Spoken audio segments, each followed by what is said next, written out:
My father's ninth call came through the wedding venue's main line. It vibrated on the chair beside me in the family waiting room while my sister sat across from me in a satin bridal robe. Dad's first message had not asked whether his granddaughter survived anaphylactic shock. It asked, "Where is Camille?" 9 hours earlier, he had taken the only car because her zipper broke and left Nina gasping on the floor. I turned the phone face down. He had spent years making us reach each other through him. That night, his unanswered call became the first thing we refused together. "I hope you are doing well tonight. Stay with Nina and me to see what happened next, and subscribe to Stories by Night." 9 hours earlier, Nina had been sitting cross-legged on my parents' living room rug, sanding the corners of a walnut box no bigger than both her hands. My father, Gordon, sat on a low stool beside her, guiding the sandpaper along the grain. The box would carry Camille's wedding rings down the aisle the following afternoon. Nina had drawn 2 tiny leaves inside the lid, and Dad had promised to carve around them before the rehearsal dinner. "You cannot rush the corners," he told her. "That is where people notice whether you cared." Nina lifted the box to eye level. "Will we finish before Aunt Camille needs it?" Dad tapped the unfinished lid with one finger. "I never leave a job unfinished." She smiled without hesitation. Nina believed my father's promises the way children believe locked doors will stay locked. He had taught her to use a screwdriver, bait a fishing hook, and measure twice before cutting wood. When he said he would be somewhere, she marked it on her calendar in blue. My mother, Patricia, moved between the dining room and kitchen with a clipboard against her chest. She was checking centerpieces, vendor numbers, and the order in which everyone would arrive at the hotel. Camille was 14 miles away, having her final fitting and bridal portraits taken before the rehearsal dinner. Every few minutes, Mom's phone lit up with another question. I had spent my life watching my family respond to questions according to who asked them. When Camille needed help, Dad called it an emergency. When I needed help, Mom reminded everyone I was capable. I had learned to treat that difference like weather. Unfair, predictable, and easier to endure than challenge. That Friday morning, I did not want to challenge anything. I wanted Camille's wedding weekend to pass without another family argument. My car was at a repair shop after someone had backed into it in the school parking lot, so Dad had picked Nina and me up. His SUV was the only vehicle at the house. Mom had ridden with him because she said there was no sense taking 2 cars when everyone was going to the hotel later. The September heat had settled over Carrie before noon. When the florist delivered 2 cartons of greenery and late summer flowers, Mom asked Nina to help move the lighter one away from the sun. I followed her outside with a roll of ribbon. Nina folded back the top flap. A yellow jacket shot from beneath the paper and struck her near the wrist. She cried out and slapped at her sleeve. I saw the insect fall, twist once on the concrete, and fly beneath the porch rail. "Inside," I said. Nina knew that tone. She did not argue. We had practiced this at home, and with the school nurse. A sting did not always mean anaphylaxis, but waiting to find out could cost more time than we had. By the time we reached the living room, she was rubbing her throat. "It feels scratchy." I dropped beside her and opened the allergy pouch clipped inside her backpack. Her lips were already changing, the lower one thickening as I pulled the blue safety cap from the auto-injector. "Look at me, sweetheart," she tried. Her eyes were watering. I pressed the injector against the outside of her thigh through her shorts and held it there until the device clicked and finished. The clock on the cable box read 10. 4. 3. Dad had risen from his stool. Mom's clipboard lay open on the table. "Get the car," I said. "Now." Dad looked at Nina, then at me. "You gave her the pen." I told him she was still swelling. Nina drew in a breath that made a thin, rough sound. Her hand missed my shoulder the first time she reached for me. The hospital was 2.8 miles away. 6 minutes on a clear road. I knew an ambulance could treat her on the way, but I also knew we needed emergency help immediately, and Dad was already standing beside the keys. I pulled my phone from my pocket as Dad reached for the keys. Drive us, I said. I'll call 911 the second we're moving. Mom's phone rang on the dining table. Camille's name filled the screen. Mom answered on speaker while Dad pulled the keys from the hook. Mom, where is the sewing kit with the little pliers? Camille asked. Her voice sounded tight but controlled. The zipper split near the seam. Tessa already called the hotel seamstress, but she asked whether we had the pliers from the fitting kit. Mom turned toward the hallway closet. Dad took the phone from her. Stay there, your dad is coming. Camille immediately told him no. The seamstress was already on her way. She only needed to know where Mom had put the kit. I said I am coming, Dad replied. I stared at him. Nina sagged against my chest. Dad, she cannot breathe. He lowered the phone but did not put it down. His eyes moved to Nina. He saw her swollen mouth. He heard the whistle in her breathing. He saw the used injector beside my knee. For 1 second, I believed that would be enough. Then he closed his hand around the keys. I stood and blocked the front door. The hospital is 6 minutes away. Dad said an ambulance would have equipment, and Camille was alone at the hotel.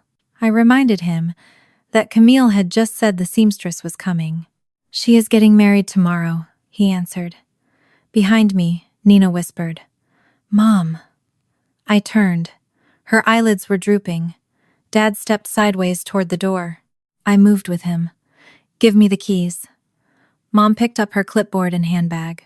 Audrey, stop dramatizing. An ambulance is coming. Your sister gets married tomorrow. I asked who had called one. Neither of them answered. Dad opened the door. The unfinished ring box lay near his shoe, where Nina had set it down. He stepped over it. Mom followed him onto the porch. Please, I said. It was the last word I ever wanted to remember begging from them. Dad did not look back. The SUV doors closed. The engine started. Through the front window, I watched the only car pull away while my daughter folded onto the rug behind me. I locked the door without knowing why, dropped beside Nina, and called 911. The dispatcher answered on the first ring. I gave our address, said severe bee allergy, 1 dose of epinephrine, worsening breathing, altered consciousness. The words came from our action plan, stripped of everything except what could keep her alive. The dispatcher told me not to let Nina stand or walk. I needed to keep her lying down and turn her onto her side if she became sick. Help was on the way. I slid a cushion beneath Nina's legs and kept one hand against her shoulder. Stay with me. Her fingers closed weakly around my wrist. Grandpa? She asked. He is not here. I am. It was not the answer she had asked for, but it was the only promise I could make without lying. The 8 minutes before the paramedics arrived did not pass like ordinary time. They came in pieces. Nina's breath scraping, the dispatcher counting with me, a siren growing louder, then fading as it turned onto the wrong side of the block, then rising again. I kept looking at the door as though my parents might return and undo their decision. They did not. 2 paramedics entered with a monitor, oxygen, and a red medication bag. One knelt at Nina's head, while the other took her blood pressure. 72/44. The number changed the room. They moved faster. The second dose of epinephrine went into Nina's thigh. An oxygen mask covered her face. A line went into her arm, and fluid began running before they lifted her onto the stretcher. I followed them outside carrying her backpack, the empty injector, and 1 sandal that had come off on the rug. The ambulance did not race away immediately. They spent several minutes stabilizing her in the driveway. That was the answer to the 6-minute hospital distance. Getting there was not the first problem. Keeping her alive long enough to arrive was. At 11:13, the ambulance doors opened outside the pediatric emergency department. A team took Nina through doors I was told to wait behind. I signed forms with a hand that kept slipping off the pen. I gave her allergy history 3 times. I told a doctor she had received 2 doses. I told a nurse the sting had happened at 10:41. I told another nurse her father was dead and I was her only legal parent because they needed to know who could consent. No one asked where my parents were. At 11:45, the doctor sat beside me and used the words anaphylactic shock. Nina's blood pressure had responded to the second dose and fluids. Her breathing was improving, but because the reaction had been severe and required 2 doses, she would remain under observation overnight. Is she going to live? I asked. The doctor did not offer a promise he could not guarantee. She is responding. Right now, that is what we want to see. When I was allowed into the observation room, Nina was asleep beneath a thin white blanket, an oxygen line resting beneath her nose. Her face was still puffy. One hand lay open beside her, adhesive wrapped around the IV. I sat down and stayed. My phone filled with missed calls and messages. Mom wrote that things had become hectic at the hotel. Dad wrote that Camille had needed him. Neither asked for Nina's blood pressure, diagnosis, room number, or whether she had regained consciousness. I did not answer. At 5:40, after Nina had slept for hours and the nurse said her vital signs were holding, I returned a missed call from Julian. He answered before the first full ring. Is Nina alive? The question broke something open in me, because it was the first question my father should have asked. I told him Nina had gone into anaphylactic shock. The paramedics had given her a second dose, and the hospital was keeping her overnight. Julian went quiet before asking where Gordon and Patricia had been. At your hotel, I said. He asked what I meant. I told him only what I knew. Nina had been unable to breathe. Dad had taken the only car. Mom had gone with him. I had called 911 after they left. Julian said Camille had been told Nina had a rash and that Patricia was staying with us. I heard a door close on his end. I am going to tell her exactly what you said. I told him not to bring my parents to the hospital. I will not, he promised. At 6:37, he sent one message. Camille canceled the rehearsal dinner. The wedding is on hold until morning. She is coming to the hospital alone. Nina woke briefly at 7. She knew she was in the hospital, but she did not remember the ambulance. I gave her ice chips and answered only the questions she asked. When the nurse told me someone named Camille was in the family waiting room, Nina's fingers tightened around the blanket. I do not want her in here. I promised she would not come in. I stepped into the hall long enough to see my sister through the glass. Camille sat alone in a satin bridal robe beneath a dark coat, her hair pinned on one side and loose on the other. She looked toward me, but I did not open the door between us. At 7:45, my phone began vibrating again. Dad's number, Mom's number, Aunt Marlene, numbers I did not recognize. The 9th call came through the wedding venue's main line. Then the message appeared. Where is Camille? I looked through the glass at my sister, waiting outside a room she had not been invited to enter. Nina lay behind me, alive because strangers had arrived after her grandparents chose to leave. Dad still had not asked whether she was alive. The message stayed on my screen until the light faded. Where is Camille? Dad had called from 4 numbers in less than 5 minutes, but not one message contained Nina's name. I turned the phone face down beside the chair and went back into her room. Nina's eyes were closed again. The swelling around her mouth had begun to ease, but her face still looked unfamiliar beneath the hospital lights. The monitor beside her bed traced each heartbeat in green. Every few seconds, the oxygen sensor blinked against her finger.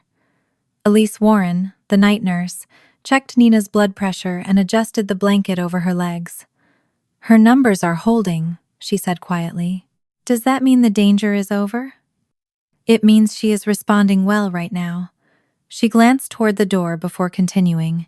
Because she had low blood pressure and needed a second dose of epinephrine, the doctor wants her observed overnight. We will watch for breathing changes, another drop in pressure, vomiting, hives, or any return of symptoms. I nodded, even though I had already heard most of it from the doctor. Repetition felt safer than silence. Elise looked at the phone on the chair. Do you have someone coming to support you? My sister is in the waiting room. Do you want her to receive updates? No. The answer came quickly. Elise did not react. Then we will only discuss Nina's condition with you. If you change your mind, tell me directly. Thank you. She checked the 4-line once more and left. Nina stirred when the door clicked shut. Her eyes opened halfway. Is Aunt Camille here? She is outside. Did you let her in? No. Nina swallowed carefully. Good. I sat beside her and took her free hand. You do not have to see anyone you do not want to see. Is Grandpa with her? No. Where is he? At the hotel. Her fingers shifted inside mine. Does he know I am here? Yes. The word felt sharp in my mouth. Nina looked toward the ceiling. Did he know I couldn't breathe when he left? I had spent years softening other people's choices before passing them to my daughter. I had called missed promises misunderstandings. I had called favoritism worry. I had called abandoned plans emergencies. I could not do it again while she lay beneath an oxygen line. He saw you having trouble breathing, I said. He saw me give you the medicine. He still left. Nina closed her eyes. She did not cry. That frightened me more than tears would have. I stayed until her breathing settled into sleep again. Then I stepped into the hallway and found Camille standing near the family waiting room door. She had removed the dark coat. The satin robe beneath it was pale ivory, embroidered with the word bride across the back in gold thread. Half her hair had been pinned into smooth curls, while the other half had loosened around her shoulders. A small tear ran through the seam near her waist, where the robe had caught on something. For a moment, all I could see was the wedding, the hotel suite, the makeup chair, the photographs, the seamstress. The zipper Dad had chosen over Nina's breath. Camille took one step toward me. Is she awake? She was. Can I see her? No. She stopped. Did she say no? Yes. Camille looked down at her hands. All right. I had expected her to argue. I had expected Mom's familiar language to come out of her mouth. Nina was confused. Nina was tired.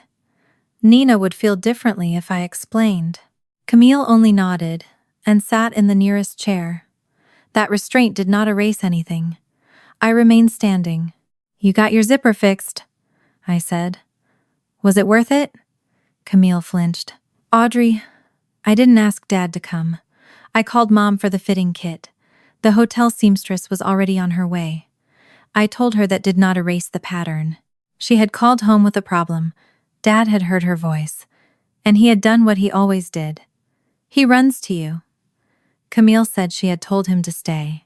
When I asked whether she usually stopped him after saying that, she looked away. She had not known Nina was sick, but she had known her father might arrive anyway. That distinction did not make her guilty of the medical emergency. It did mean she could not declare herself untouched by the system that produced it. I asked for the exact sequence. Camille said the zipper had separated near her hip during the final fitting. Tessa had already called the hotel seamstress, and Camille phoned only because the bent pull might require the small pliers in Mom's alteration kit. Dad took the phone and announced he was coming. Camille told him, Dad, no. Stay there. The seamstress is already coming. About 25 minutes later, he entered the suite, carrying Mom's entire sewing basket, while the seamstress was already working.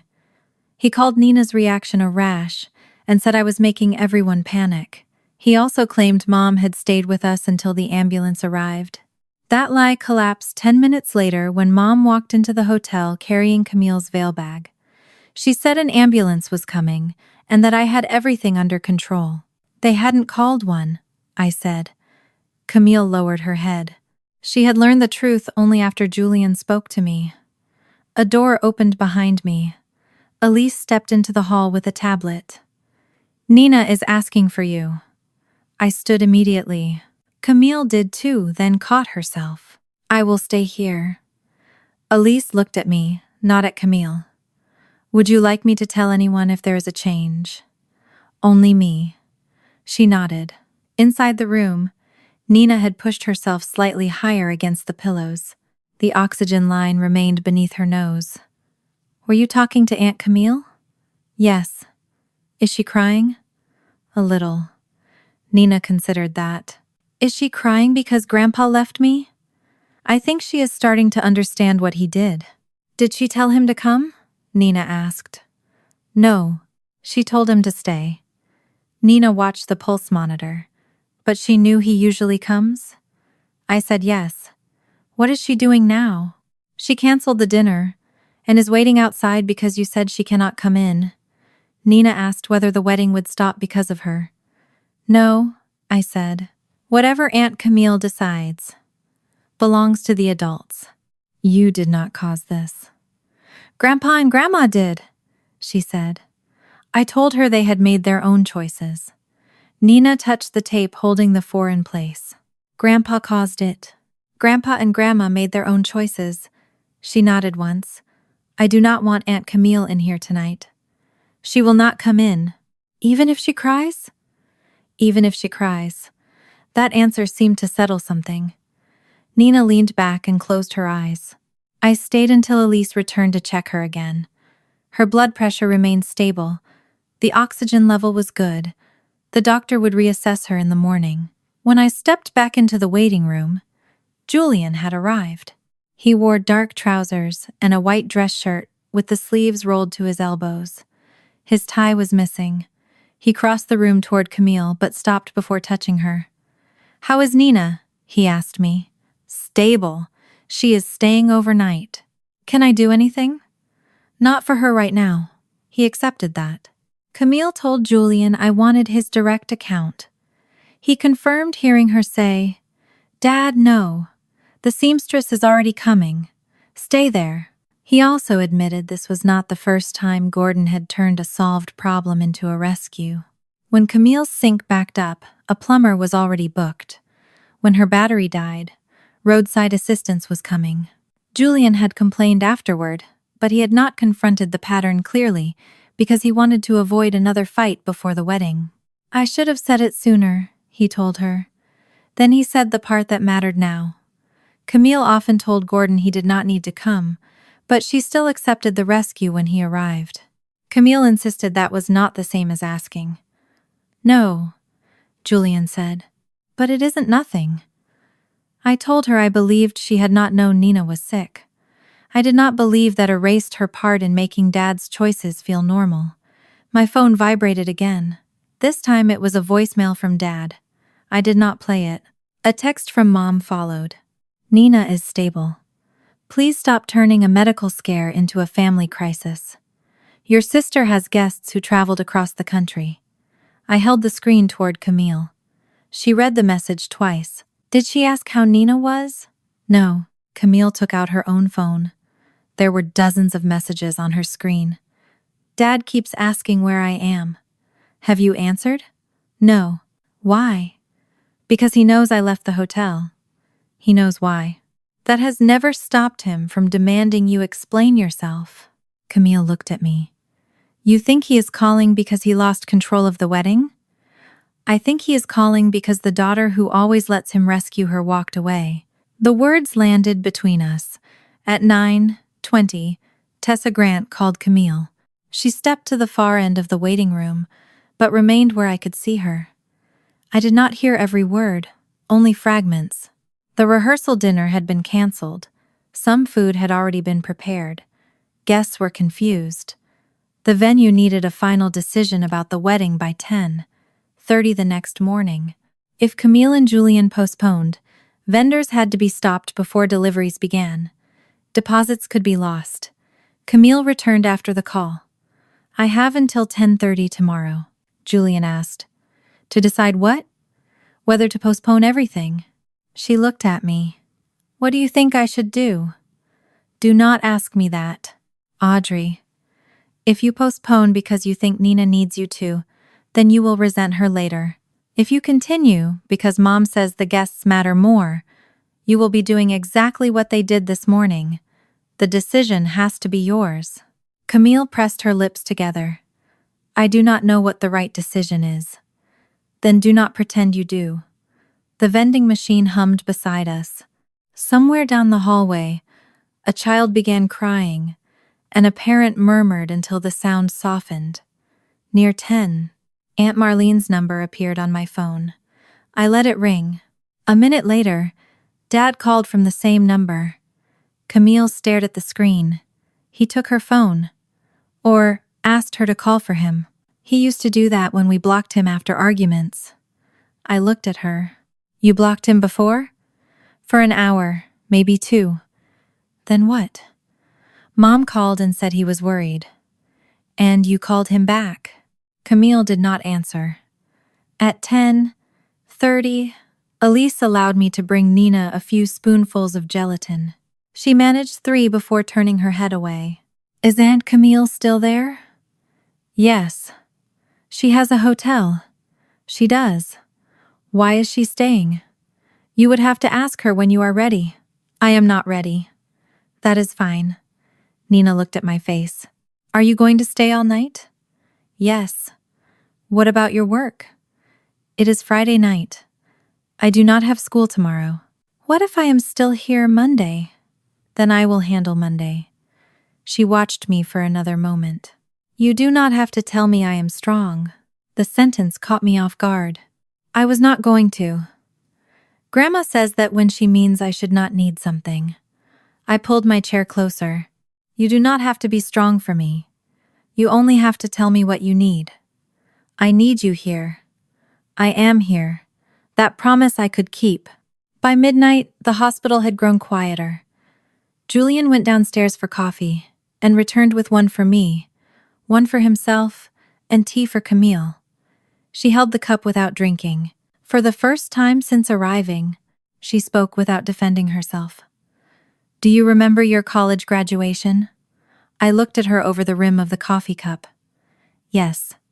Mom told me you asked them to keep me away. I lowered the cup. What? She said you wanted one day that was only about you. She told me not to come because you were tired of every family event becoming about my problems. I stared at my sister. On the day I graduated, our parents had left before my name was called because Dad said Camille had summoned them after a flat tire. They told me you needed them, I said. Camille's brows drew together. I had roadside assistance. Dad said you were stranded and panicking. I told them to stay. The waiting room seemed to narrow around us. Camille leaned forward. Why would Mom tell me you did not want me there? I thought of the empty seats at my graduation, the apology flowers Camille had never sent, the resentment I had carried for 17 years toward a teenage girl I believed had called our parents away. I do not know, I said.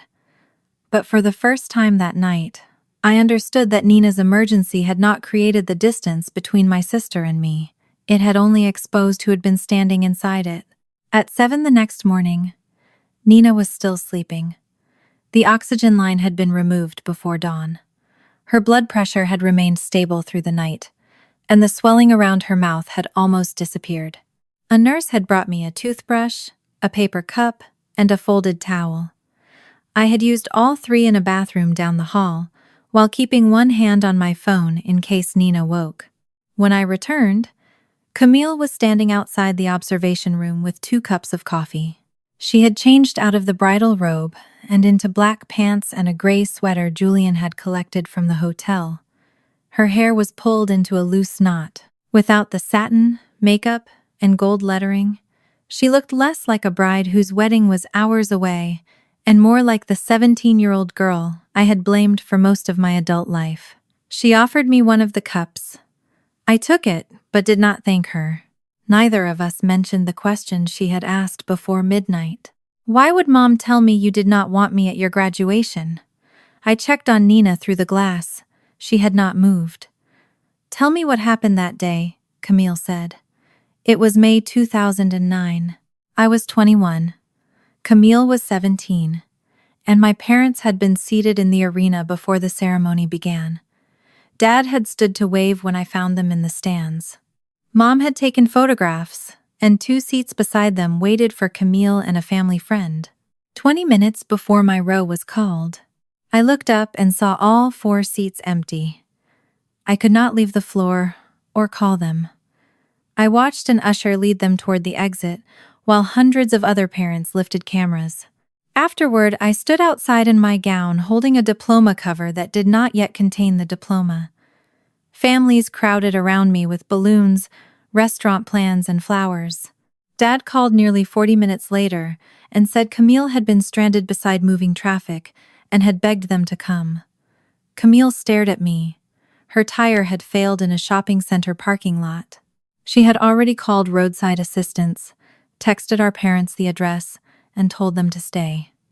When Dad arrived, roadside assistance was 5 minutes behind him and changed the tire. Camille still got into his car. "I was 17, she said. I told her I had been 21 when I learned no one was returning to hear my name. That evening, Dad warned me not to make her feel guilty and said, "Audrey doesn't need an audience to know she is good." At the time, I had nearly accepted it as praise. Now I understood it as permission. Camille admitted the part she had avoided for 17 years. She had liked that he chose her. She told herself it was his decision, that I was older, and that there would be other ceremonies. There were not. She had never called that evening, because hearing my voice might have forced her to acknowledge what the rescue cost. When she apologized for calling, I told her she had been allowed to call her father. The deeper failure was that she never asked whether he returned before my name was called. "I'm sorry I never asked," she said. It did not repair the memory, but it marked the first place repair might begin. My phone vibrated on the table. Dad had left a voicemail. Camille looked at the screen but did not reach for it. I listened to the first seconds through the earpiece. His voice was controlled, which meant he had passed through anger and entered the stage where he believed reason would make everyone obey. "Audrey, enough. Your sister is doing what she always does. She turns everything into a test of loyalty. Call me and tell me where she is before she destroys her own wedding." I stopped the recording. Camille watched my face. "What did he say?" I put the phone on speaker and played the voicemail from the beginning. Dad did not ask about Nina. He did not mention the ambulance, the hospital, or the night his granddaughter had spent under observation. He described Camille as unstable and me as the person responsible for returning her to him. When the message ended, Camille stared at the phone. "He is making you responsible for me." "Yes, he has always done that. He made me responsible for understanding you. Mom made me responsible for excusing you. Neither of them ever made you responsible for seeing me." Camille pressed her palms against her knees. "What do you want from me now?" The question almost made me laugh. Not because it was funny, but because asking what I wanted had never been part of our family's method. "I was about to ask you the same thing. I want Nina to be safe. That is not within your control. I want to apologize to her. She does not want to see you." "I know. What do you want that does not require Nina or me to make you feel better?" Camille sat back. For once, she did not answer immediately. "I want to understand what I accepted," she said. "I want to take responsibility without asking Nina to forgive me before she is ready. I want to stop Dad from using you to manage me. That is a list. It is all I have right now. It will only matter if you do it." "I know." Julian returned, carrying a paper bag and 3 bottles of water. He stopped when he saw our faces. "Should I leave again?" "No," I said. "Sit down." He sat beside Camille. I asked Julian to confirm the final seconds of the zipper call. He repeated the same words Camille had given me and admitted he had avoided naming Gordon's interference directly for too long. When a plumber was already coming for their blocked sink, Julian had complained after Gordon arrived, instead of telling Camille plainly that her father was entering their relationship. He had wanted peace before the wedding and had helped the pattern remain vague. Camille said she could not control what her father did. Julian agreed. but said she could decide whether every manageable problem became an invitation for him to arrive. Camille had called for a sewing tool, not for Gordon. She had also predicted he would show up, and had not called back to stop him. "I didn't know he was leaving Nina," she said. No one disputed that. "But I knew he liked being called, and most of the time I let him come." It was the first time she stated the entire truth without removing the part that implicated her. Elise appeared at the observation room door. "Nina is awake and asking for her mother." I stood. Camille stayed near the window. Inside, Nina was sitting higher against the pillows. Her skin had regained some color. A breakfast tray sat untouched on the rolling table. "The doctor said I might go home," she told me. "If your next examination is good." "Can I sleep in my bed?" "Yes." "Can you stay in my room?"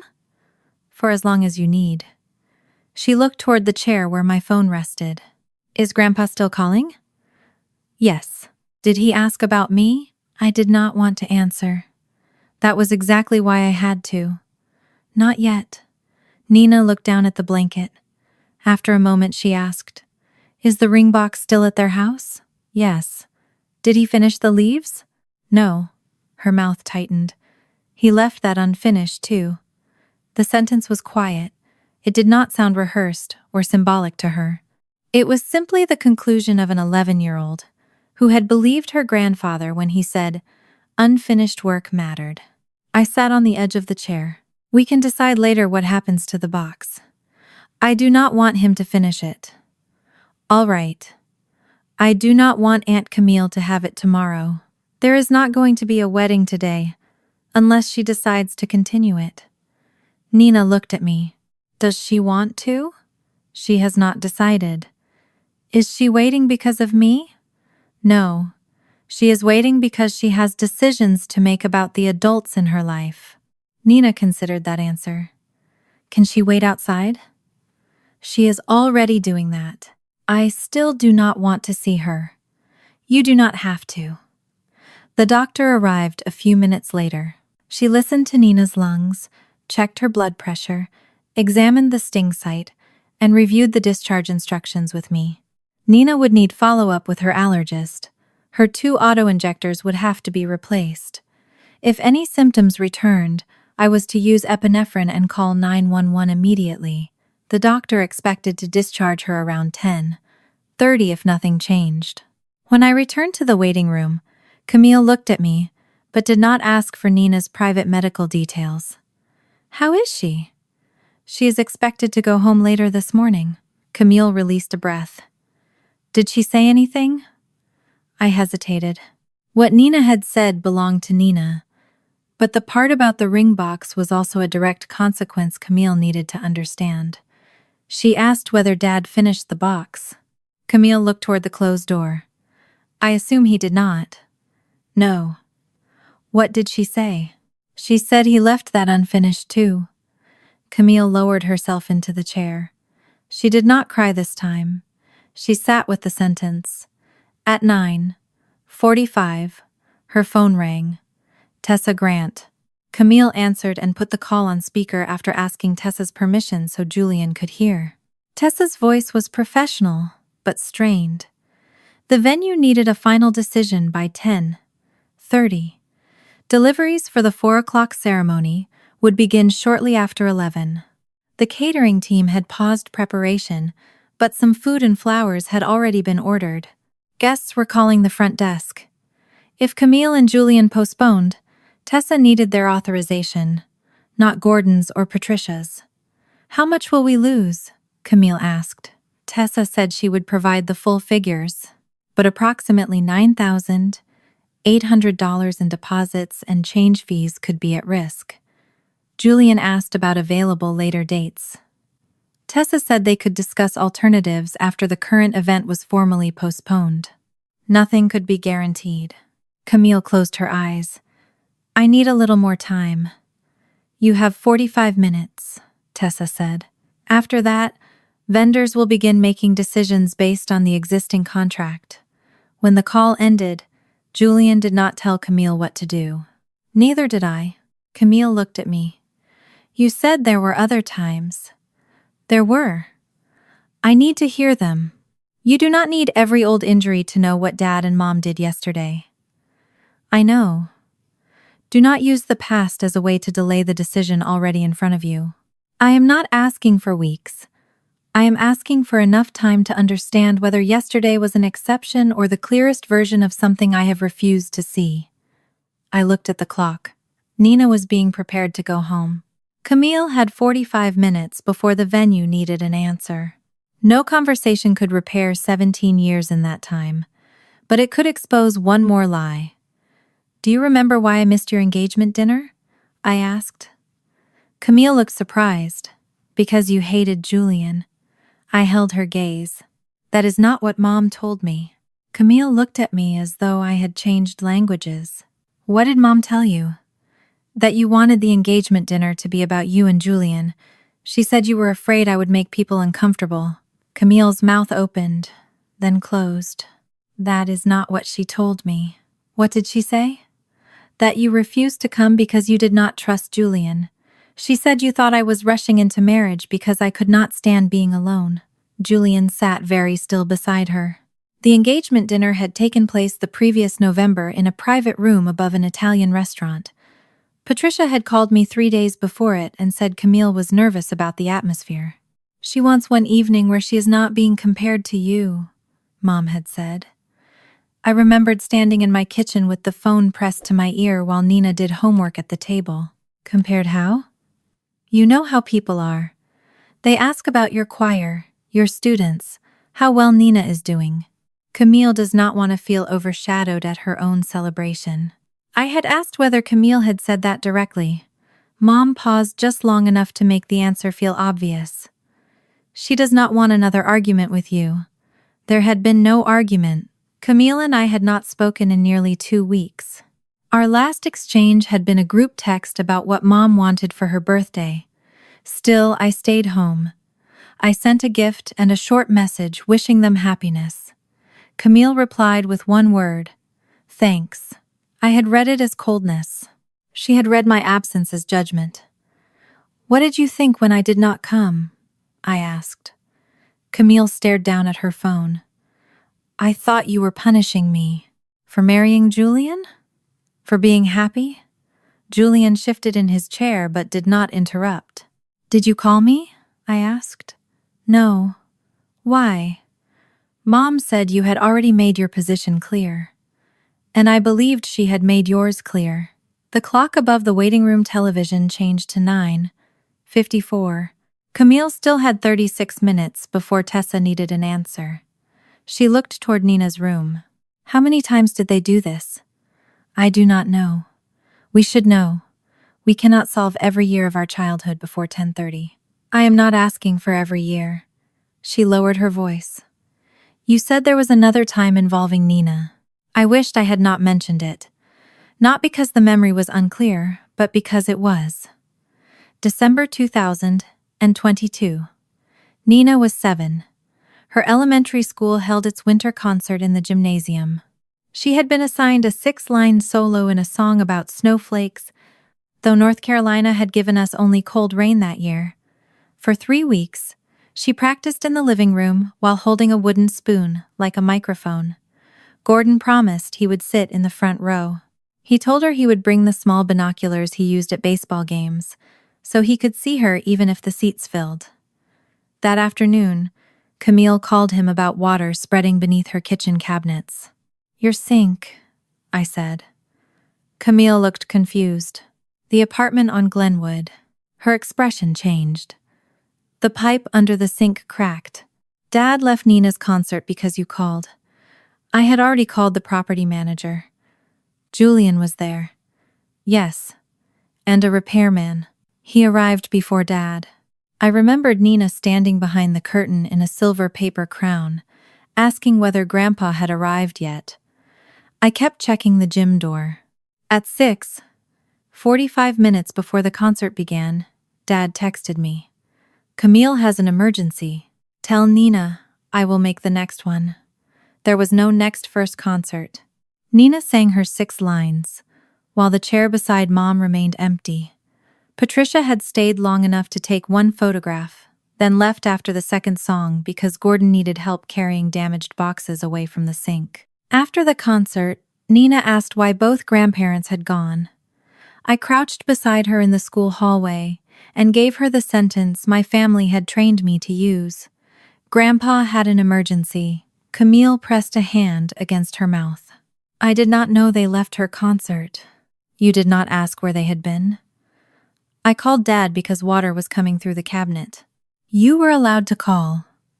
Then why does everything I say sound like an excuse? Because you keep stopping at the part where your action was reasonable. She lowered her hand. What was I supposed to do when the pipe broke? Call the property manager. Which you did. And Julian. He was already there.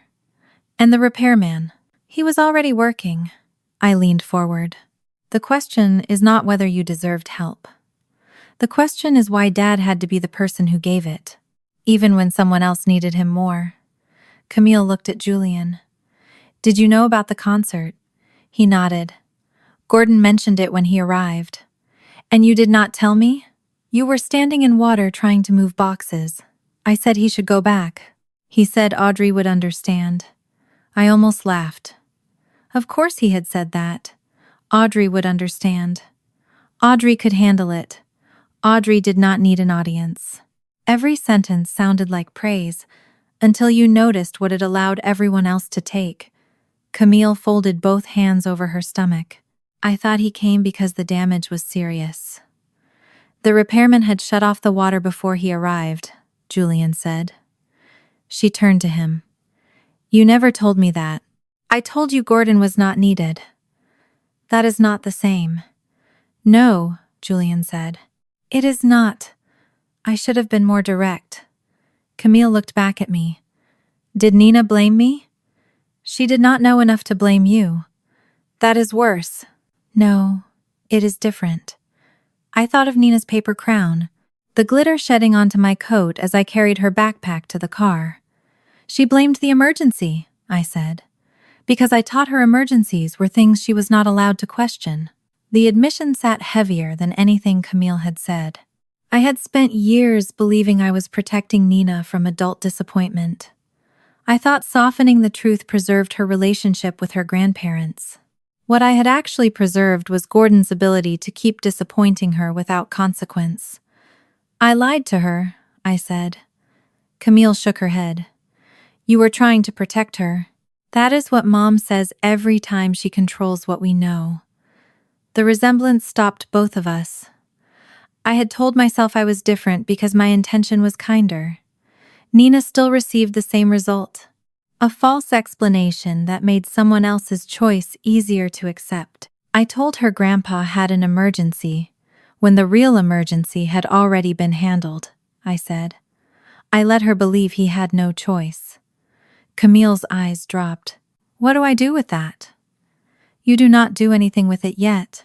I have to answer to Nina for what I told her. But I benefited. Yes. And you helped me benefit. I helped Dad avoid responsibility. That is not the same as helping you on purpose. But it still protected me. I nodded. It did. For the first time, neither of us tried to turn responsibility into a contest. Dad and Mom had built the system. Camille had enjoyed being chosen and avoided asking what it cost. I had translated abandonment into emergencies because I was afraid the truth would break the family. All three facts could exist without becoming equal. The door to Nina's room opened. Elise stepped out carrying discharge papers. The doctor has cleared her to leave at 10:30 if her final blood pressure stays stable. I stood immediately. Can I go in? Of course. Camille remained seated. Inside, Nina was dressed in the clothes she had worn the day before, except for the sandal that had been lost in the ambulance. A hospital sock covered one foot. Her backpack sat on the chair beside her. You look tired, she said. So do you. I had an excuse. You did. She watched me place the discharge papers into her bag. Are Grandma and Grandpa outside? I have not seen them. Will they know when we leave? Not from the hospital. Can we use a different door? Yes. The request told me she had been thinking about it before I entered. I spoke with Elise. She arranged for us to leave through the side discharge exit near the pediatric parking area. There was no security threat, but we did not need one to choose privacy. Who is taking us home? Nina asked. Leah. My colleague had answered my message at 8:15 that morning and offered to pick us up without asking for details. Nina nodded. Not Aunt Camille? No. Is she still getting married today? I do not know yet. Nina looked toward the wall clock. It is almost 10. She has to decide soon. Do I have to tell her what I want? No. Good. I zipped her backpack. Her wedding is not your responsibility. Even if she stops it because of what happened? She is responsible for what she decides after learning what happened. Nina touched the hospital bracelet around her wrist. Grandpa decided after seeing me. Yes. I would not soften it again. At 10:20, Nina's final blood pressure remained normal. Elise reviewed the action plan, replacement prescriptions, and follow-up appointment. She reminded me that if symptoms returned, I should use epinephrine first and call 911. I signed the papers. Before leaving the room, Nina looked back at the empty bed. Can Aunt Camille know I am going home? Yes, but do not tell her where Leah parks. All right. I found Camille and Julian in the waiting room. Tessa was on speakerphone. I need a decision in 10 minutes, she said. Deliveries start at 11. Once the caterer begins transport, more fees become non-refundable. Camille asked, What is the current estimate? About $9,800, as the estimated final non-refundable loss after expected refunds and transferable deposits. I will have the exact breakdown later. And the guests? We can send a postponement notice through the wedding website and text the immediate family list. Hotel staff can place notices at the front desk. What happens if we continue? There was a short silence. We proceed under the current contract, Tessa said. But I need confirmation from both you and Julian. Not Gordon, not Patricia, the bride and groom. Camille looked at Julian. He did not take her hand or tell her what she wanted to hear. I cannot marry today as if yesterday did not happen, he said. Camille's face tightened. Are you ending this? No. Then what are you saying? I am saying your father entered our relationship long before yesterday. We cannot begin a marriage while pretending that is normal. This wedding took a year to plan. I know. People flew here. I know. We will lose money. I know. She turned toward me. What do you think? I think Nina and I are leaving through the side exit. Audrey, I will not decide your wedding. You already know what you think. Yes. Then say it. No. Her frustration rose. Why not? Because if you postpone because I told you to, Dad will spend the rest of your life saying I stole your wedding. If you continue because Mom told you to, you will spend the rest of your life wondering what you agreed to protect. Choose without making either of us responsible. Camille closed her eyes. Tessa's voice came through the phone. I need an answer, Julian said. Whatever we decide together. Camille opened her eyes. She looked at Nina's closed door, then at Dad's unread messages on her screen. Postpone it, Tessa asked. I need to hear the full authorization. Camille's voice shook, but the words did not. I'm the bride. Postpone everything. Julian leaned toward the phone. I agree. Please stop the ceremony and reception preparations. Tessa confirmed she had authorization from both of them. She would contact the vendors, lock the wedding website, and send them the cost summary. Camille ended the call. For several seconds, no one spoke. There was no thunder, no screaming, no music cutting off in a ballroom. Just a woman sitting beneath fluorescent lights, while the event she had spent a year planning disappeared from the day ahead. I did not hug her. Julian sat beside her, close enough that their shoulders touched. You should go, Camille said to me. Nina is ready. Tell her I will not come to the house. I will. Tell her I am sorry. I will tell her you said that. I will not ask her to answer. Camille nodded. Leah texted that she was at the side entrance. I returned to Nina's room, lifted her backpack, and walked beside her through the quiet corridor. Elise accompanied us to the exit. Nina moved slowly but did not ask to be carried. I did not tell her she was strong. Outside, the air was warm and damp. Leah stood beside her car with the rear door open. She had placed a clean blanket across the seat and brought one of Nina's favorite lemon drinks. Nina climbed in and leaned against the window. As Leah pulled away, my phone began filling with notifications. The wedding website changed, postponed.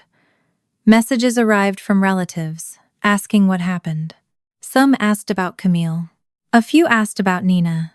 Most wanted to know whether the wedding would be rescheduled before their flights home. At 11:05, Tessa sent the formal notice to the guest list. At 11:06, Dad called me. I answered because Nina had fallen asleep in the back seat, and because part of me still wanted to hear whether he could say her name. He did not. What did you do? He demanded. I took my daughter home from the hospital. Camille has stopped the wedding. That was her decision.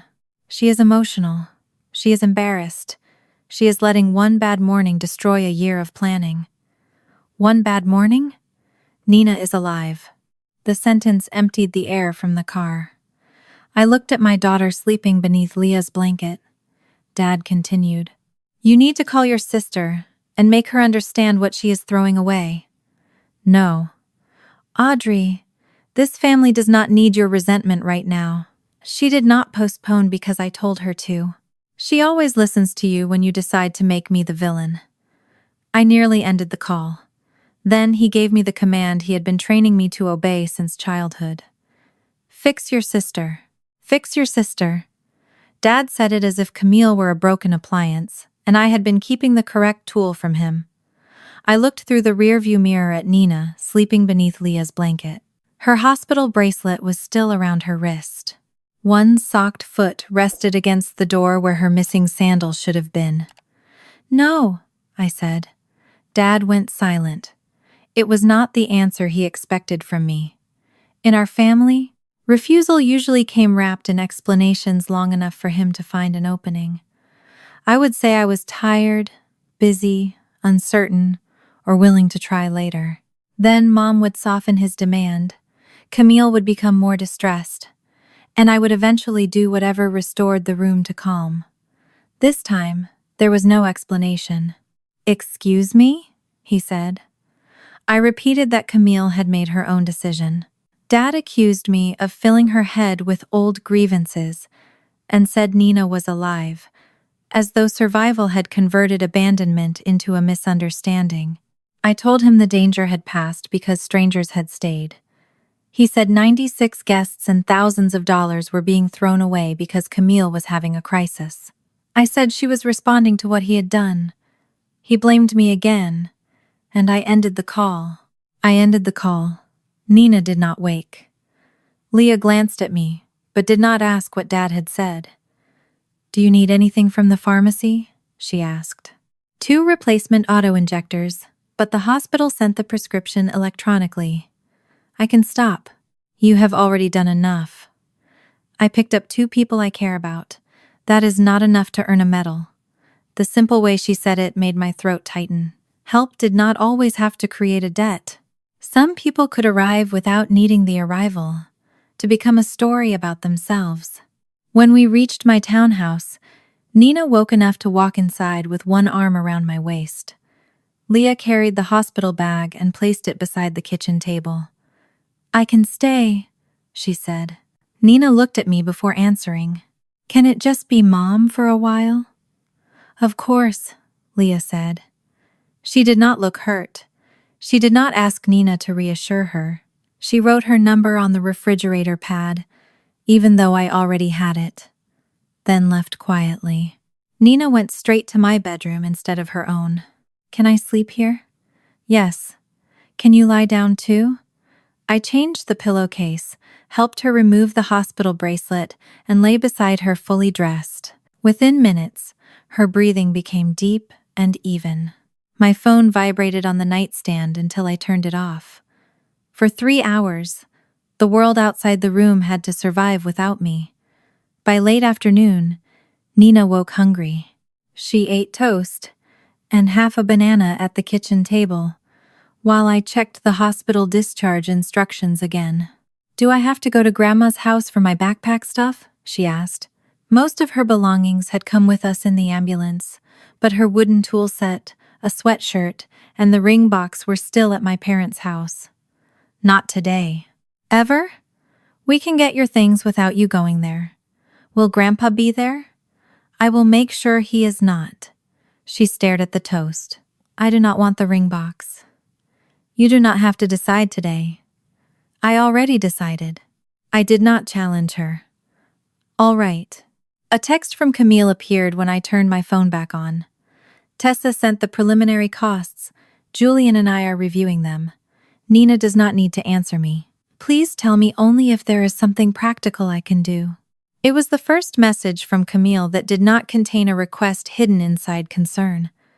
I replied that Nina was home and resting. Nothing more. Within a minute, Camille wrote back, "Thank you. I will not contact her directly." At 4:20, Tessa sent Camille and Julian the formal estimate. Camille forwarded it to me several hours later, not because she expected me to solve it, but because Dad had begun telling relatives I had caused a financial catastrophe. The original wedding budget was $42,000. Dad and Mom had committed $24,000, some already paid directly to vendors, and the rest still unreleased. Camille and Julian had contributed $18,000 from savings and current income. After expected refunds and transferable deposits were calculated, their final non-refundable loss and change fees came to $9,800. Dad's withdrawn remainder made the original large wedding impossible to rebuild, but it did not create another $24,000 debt for the couple. I called Camille. "Why are you sending this to me?"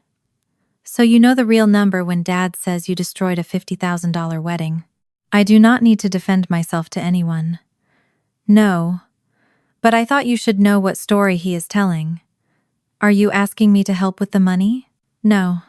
The answer came immediately. "Julian and I made the decision. We will handle our part."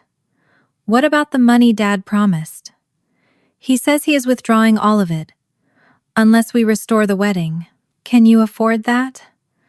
"Not the original wedding." She paused. "Maybe that is the point." I waited. We planned the wedding around what he offered. Every time the guest list grew, he said he would cover it. Every time I suggested something smaller, Mom said Dad wanted to give me the day I deserved. And every dollar gave them another vote. Yes. It was not a conclusion Camille would have reached the week before. "What does Julian think?" I asked. "He thinks we should not choose another date yet." "Are you upset with him?" "Yes." Her honesty surprised me. "He says postponing is not the same as fixing what is wrong.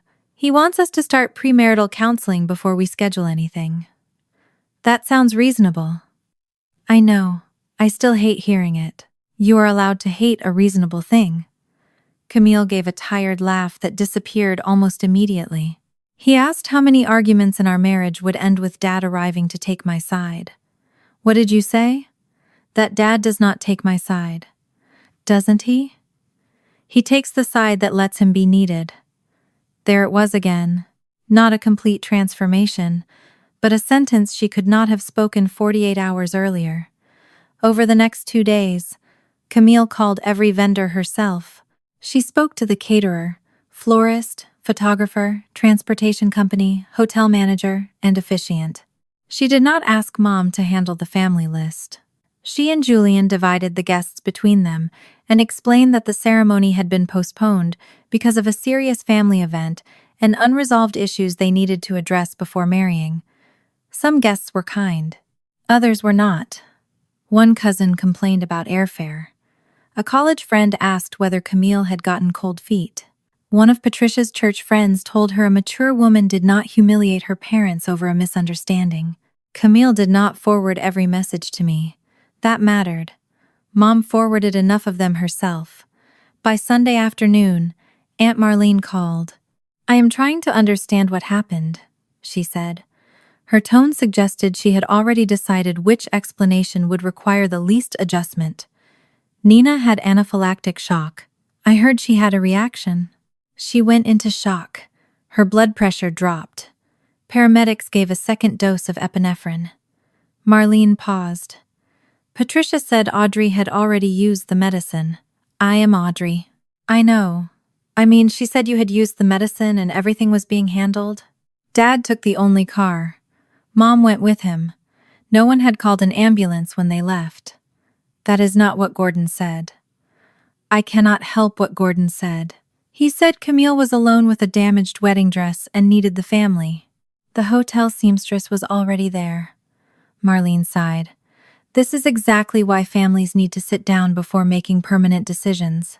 Nina deciding she does not want to see the people who left her is not a negotiating position. She is 11.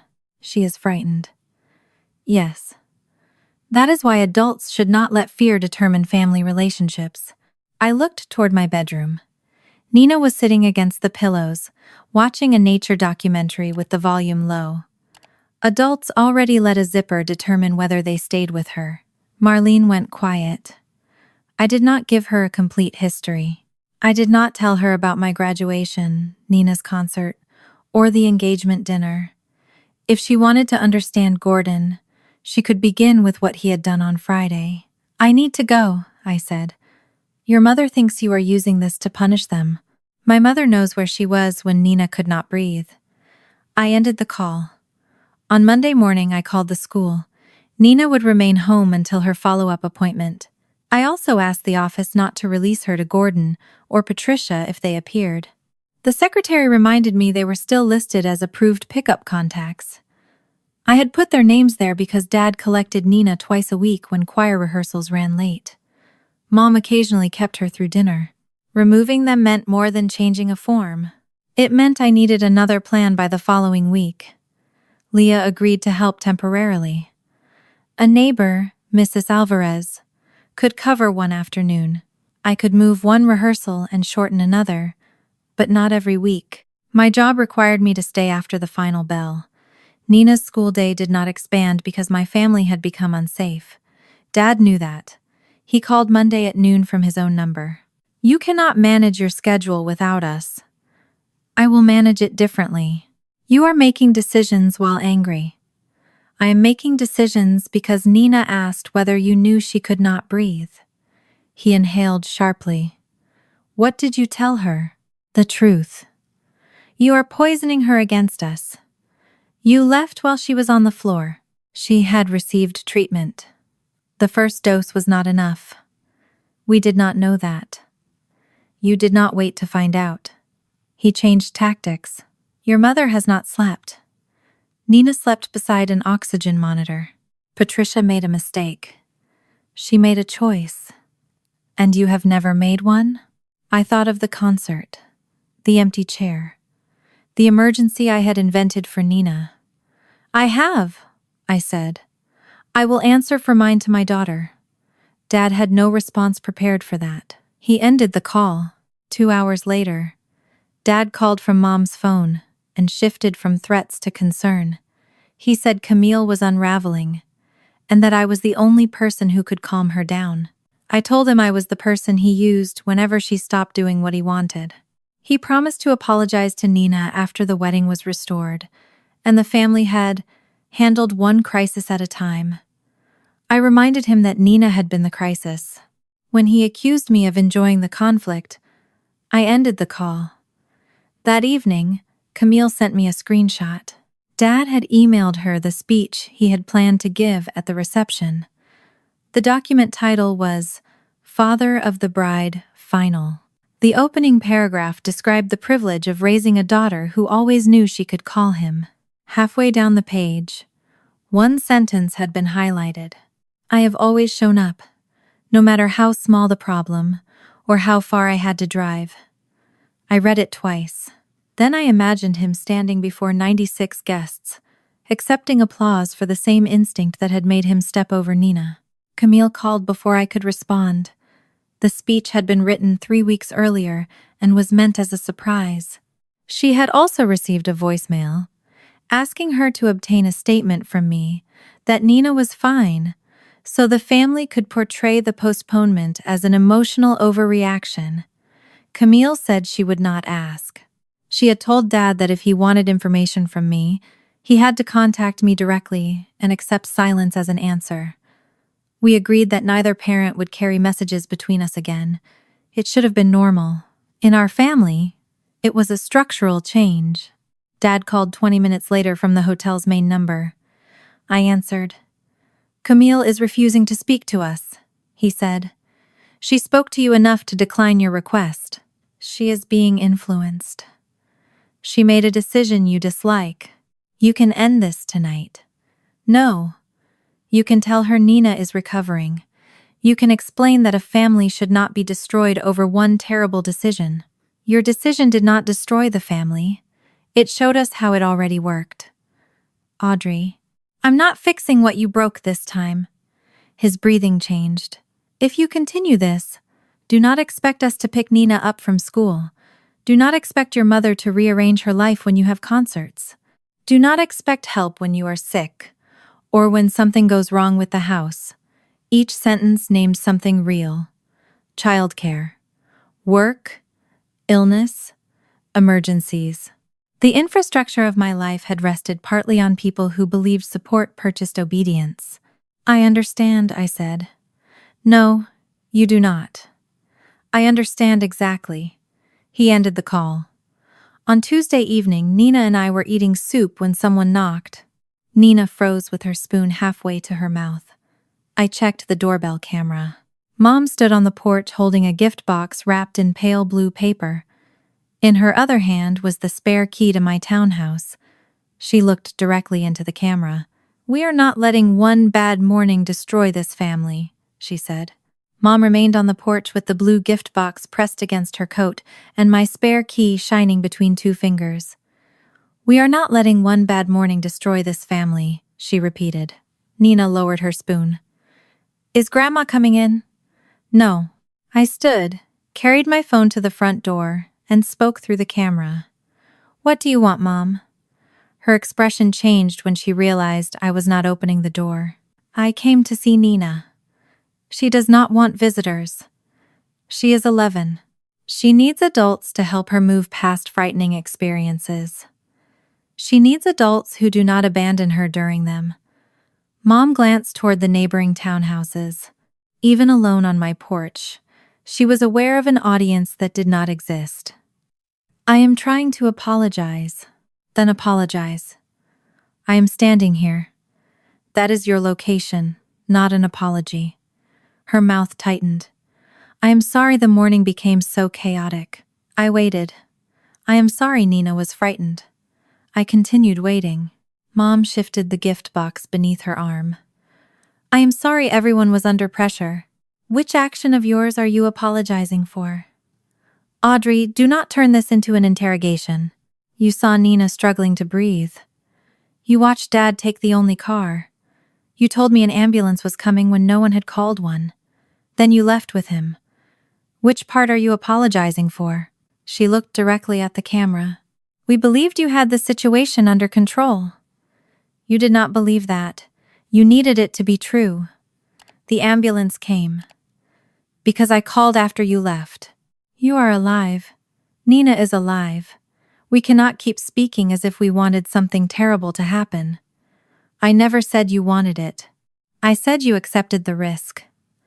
Mom drew a slow breath. "Your father made a poor decision.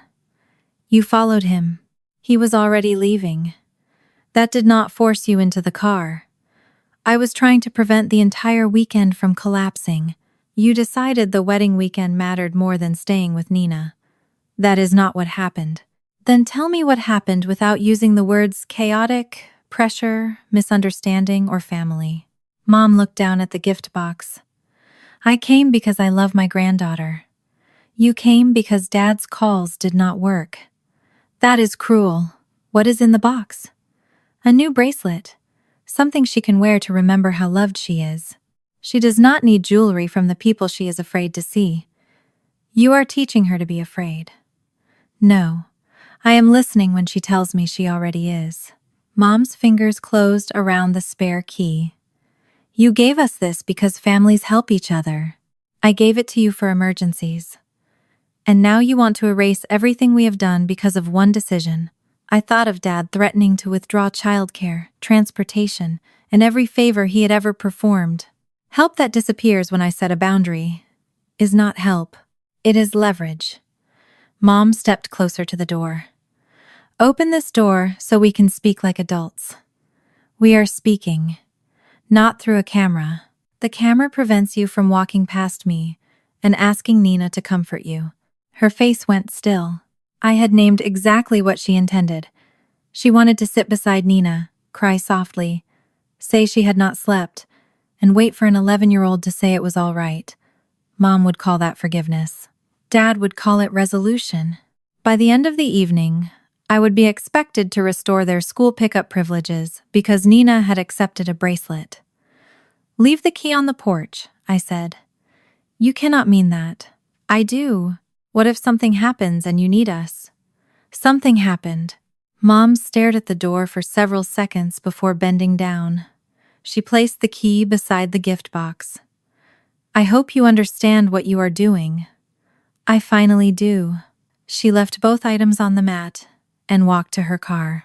I waited until she drove away before opening the door. I picked up the key and left the gift outside. Nina watched from the kitchen. Did Grandma say sorry? The question was careful. She said she was sorry the morning became chaotic and that you were frightened. Did she say she was sorry she left? No. Nina looked into her bowl. Then she did not say sorry. No. I sat beside her. Do you want to know what was in the box? No. I did not make her prove that answer by asking twice. The next morning, I took the spare key to a locksmith before work. I did not believe Mom would use another copy, but I no longer wanted safety to depend on what I believed she would do. Changing the lock cost $180. Rearranging the rest of our life cost more. At the school office, I completed new pickup forms. Gordon and Patricia Mason were removed from the list of approved adults. Leah Torres became the first emergency contact after me. Mrs. Alvarez, our neighbor, agreed to be second. The secretary turned the form toward me. Both grandparents have picked Nina up regularly. Are you certain you want them removed completely? Yes. Should we contact you if either one arrives? Yes. Do not release Nina to them. She nodded and entered a note into the system. The nurse joined us with Nina's allergy action plan. The hospital prescription had replaced both auto-injectors. Nina would continue carrying one in the pouch inside her backpack, as her doctor had already authorized. A second set would remain in the health office. We should review who she reports to if she uses the one she carries, the nurse said. Even if she feels better afterward, she needs an adult to call emergency services. I understand. Nina knows the procedure well. She does. The nurse noticed my expression. That does not make her responsible for managing an emergency alone. Thank you. I needed to hear someone say it. After school, I explained the changes to Nina. Leah is on the list now, I said. Mrs. Alvarez too. I am still the person who makes medical decisions. The school nurse keeps the backup medicine. Did you take Grandma and Grandpa off? Yes. What if they come anyway? The school will not let them take you. She absorbed that. Can Leah be the person who has the extra medicine at Aunt Camille's wedding?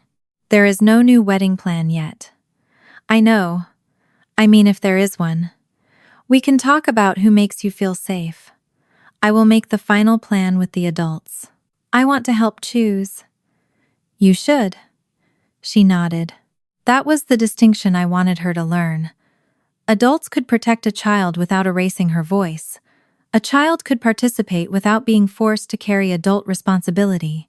My new schedule looked possible until I placed it against the school calendar. Choir rehearsal ended at 5 on Mondays and Thursdays. Nina's after-school program ended at 5:30. Dad had usually collected her, taken her to dinner, and brought her home before 7. Leah could cover Monday for the next 2 weeks. Mrs. Alvarez could collect Nina on Thursday, but only until 6. I shortened rehearsal by 30 minutes and moved one section to lunch. The students noticed. "Are we in trouble?" one of the altos asked. "No." "Is the concert canceled?" "No." My family schedule changed. The answer was enough for them, but it was not enough for me. I spent my planning period rewriting rehearsal assignments, arranging carpools, and calculating how much occasional after-school care would cost. Dad had been correct about one thing. Removing my parents created real difficulty. That did not make the boundary wrong. It only revealed how much of my life they had positioned themselves to control. On Thursday, I took Nina to her first counseling appointment. The therapist's office had a shelf of board games, a small aquarium, and 2 baskets filled with art supplies. Nina chose the chair closest to the door. The counselor asked whether she wanted me to remain for the whole session. "Can Mom stay for the beginning?" "Yes." "And leave if I ask?" "Yes." The counselor looked at me. I nodded. Nina spoke first about the hospital. She did not describe her breathing. She described the keys in Grandpa's hand. "He looked at me," she said. "That is the part I keep remembering." The counselor asked what she believed the look meant. That he knew. Nina picked at a loose thread on the chair. "People keep asking if I forgive him." "Who asks?" "Family texts, Mom. I see the names." The counselor did not ask whether Nina forgave anyone. She asked what Nina wanted adults to stop doing. "I want them to stop asking when I will be done." I felt the sentence in my chest. On the drive home, Nina looked out the window. "Do I have to tell Aunt Camille what I said in there?" "No." "Do you?" "No." "Good." That evening, Camille called. "I want to ask something. And you can say no." "What?" "Can I see Nina?" "Not yet." There was a pause. "All right." "She started counseling today. Is she doing okay?" "That belongs to her." "You are right." Camille breathed out slowly. "Tell her. I will wait until she decides. I will tell her exactly that." She did not ask me to explain why the answer was no. She did not remind me that she had postponed the wedding. She did not suggest that her sacrifice had purchased access. Before hanging up, she said, "I almost called Dad today." "Why?" "The florist charged us a cancellation fee that was not listed in the estimate." "What happened?" My first thought was that Dad would know what to say. "Did you call him?" "No." "What did you do?" "I read the contract." The answer was so ordinary that it became significant. The fee was in an attachment I signed. It was not in Tessa's summary, but it was part of the agreement. I called Tessa and asked whether the florist could reduce it because some flowers had not been ordered yet. "Did they?" "Partly. We still owe $650. "Can you afford it?" "Yes." "Then what is the problem?" Camille gave a humorless laugh. "There is no problem. I just do not like the answer. Sometimes handling something means accepting the part you cannot negotiate away." Julian said almost the same thing. "Did he congratulate you for not calling Dad?" "No." "Good. I was annoyed." "I am sure." He said adults do not receive prizes for reading contracts they signed. That also sounds reasonable. I hate how many reasonable things everyone is saying to me. This time, I laughed. The sound surprised both of us. It did not mean the distance between us was gone. It meant we could occupy the same conversation without Dad translating it. The following afternoon, Camille called Aunt Marlene. I knew because Marlene called me 20 minutes later. Her tone was different from the previous weekend. Less certain, more defensive. Camille told me Gordon's first message after the hospital was asking where she was. It was. She said he did not ask about Nina. He had 9 hours. Maybe he assumed Patricia had updates. Patricia was beside him. Marlene became quiet. Gordon said he was trying to stop Camille from disappearing. She was an adult woman sitting in a hospital waiting room. He believed the wedding could still be saved. That is exactly the problem. Marlene sighed. I am not saying what they did was right. You are trying to find a version that does not require you to change how you see your brother. That is unfair. It may be. You can decide after you ask him why he did not call 911 before leaving. I asked. I waited. What did he say? That you were already reaching for your phone. The answer made my hand tighten around the receiver. So he knew no ambulance had been called. He said he knew you would do it. He used my competence as permission to leave. Marlene did not argue. She also did not apologize. I need time to think, she said. Take it. What should I tell Gordon? Nothing for me. You do not want him to know we spoke. I do not care whether he knows. I am not sending messages through you. That evening, I wrote one message to the extended family group. Nina is recovering and following her medical care plan. She is not available for visits, calls, gifts, apologies, or questions about forgiveness. Gordon and Patricia are not permitted to come to our home or school. Do not contact us from alternate numbers or act as intermediaries. I will share updates if and when Nina agrees. Please respect this boundary. I read it twice. The old version of me would have added the medical details, the timeline, the 2 doses of epinephrine, the hospital records, and a paragraph explaining why I was not trying to divide the family. I deleted every sentence that sounded like a defense. Then I sent it. Responses arrived immediately. A cousin wrote that she understood. Patricia's church friend wrote that withholding grandchildren was cruel. Aunt Marlene sent no reply. Dad called from an unknown number 11 minutes later. I blocked it without listening. Mom emailed that my message made them sound dangerous. I did not answer. Nina came into the kitchen wearing pajamas and carrying the hospital pouch. Is this one empty? She held up the used auto-injector trainer, not the real medication. It is the practice one. Can we practice again? Yes.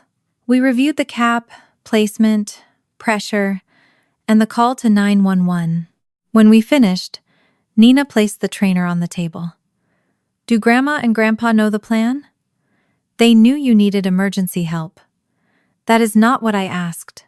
I looked at her. Yes, they knew the plan. She nodded once. Okay. There was nothing okay about the answer, but she had wanted the truth, not comfort disguised as uncertainty. On Friday night, a message arrived from Camille. It contained no greeting and no request for forgiveness. I have been writing down the times I benefited from Dad choosing me. I picked 3 because I do not want to bury the truth under 20 vague apologies. I want to tell you what I knew, what I did not know, and what I chose not to ask. Below that were 3 headings. Your graduation, Nina's first winter concert, my engagement dinner. The final line read, I don't want forgiveness before I understand what I benefited from. Camille's message stayed on my screen long after Nina went to bed. Your graduation, Nina's first winter concert, my engagement dinner. 3 events, 3 headings, no explanation beneath them. I read the final line again. I don't want forgiveness before I understand what I benefited from. For most of our lives, Camille's apologies had arrived, dressed as feelings. She was sorry I felt excluded. Sorry everyone had been under pressure.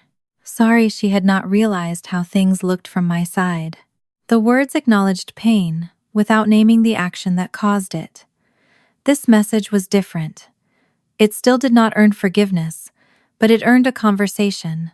We met 2 days later at a small cafe near the public library. Camille arrived alone with one folded sheet of paper. No flowers, gifts, or attempt to hug me. She said she would not use our parents' manipulation to erase what she had accepted. Then she went through the 3 headings without retelling every scene we had already reconstructed. At my graduation, she knew Dad had left the ceremony, even though roadside assistance was coming. She did not know what our parents had told me, but she deliberately avoided asking whether they returned before my name was called. She remembered sitting in Dad's car after the tire was changed, and hearing him complain that I would make the day about myself. She had said nothing because she liked being important enough to pull him away. I knew enough to ask, she said. I chose not to. At Nina's concert, Camille knew Julian and the repairman had the leak under control. Before the night ended, she learned Dad had come directly from the school. She did not know Nina had a solo, but she never asked whether he returned or saw her sing. She assumed I would call it an emergency and spare everyone the uncomfortable questions. The truth she had avoided was not hidden from her. It had simply remained one question beyond the point where she chose to stop looking. At her engagement dinner, she knew only that I had not attended. Mom told her I disapproved of Julian. Mom told me Camille wanted an evening without me. Camille had received my gift, answered with one cold word, and never called to test either story. Believing I was jealous allowed her to remain the injured sister. She admitted that the lie had survived because both of us found it easier to trust Mom's version than risk a direct answer from each other. I kept saying I didn't know, Camille said, but I used not knowing as permission not to look. I told her our parents had designed the system, but she had benefited from it. I had also protected it by translating abandonment into emergencies for Nina. Those responsibilities were connected, not equal. Camille could not use the postponed wedding, the lost money, or this conversation to purchase access to Nina. She could only keep changing without demanding a reward. She folded the paper and said that if Nina never forgave her, the work would still belong to her. We left the cafe separately. At home, Nina sat on the living room floor, arranging small plastic insects into groups, beetles in one row, butterflies in another, bees and wasps placed farthest from her knees. I sat beside her. I need to tell you something I did wrong. She looked at me. Is this about Grandpa? Yes. Her fingers stopped moving. When Grandpa missed your first winter concert, I told you he had an emergency. He did. No. The word felt like breaking something I should have broken years earlier. The pipe at Aunt Camille's apartment had already been shut off. A repairman and Uncle Julian were there. Grandpa did not have to leave your concert. Nina looked at the row of plastic wasps. Why did you say he did? Because I did not want you to know he had chosen to leave. Why? I thought the truth would hurt you. It still hurt. I know. You made me think nobody did anything wrong. Yes. Did Aunt Camille ask him to leave? No.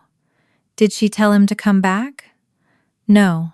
Nina pushed one of the beetles away from the others. Why did you tell me he would always come when I really needed him? There was no answer that could make me look better. Because I wanted it to be true. That is not the same as it being true. No. You knew he left things before. Yes. Then why did you promise for him? I looked at her hands. Because I was afraid that if I admitted he was unreliable, we would lose the family we had.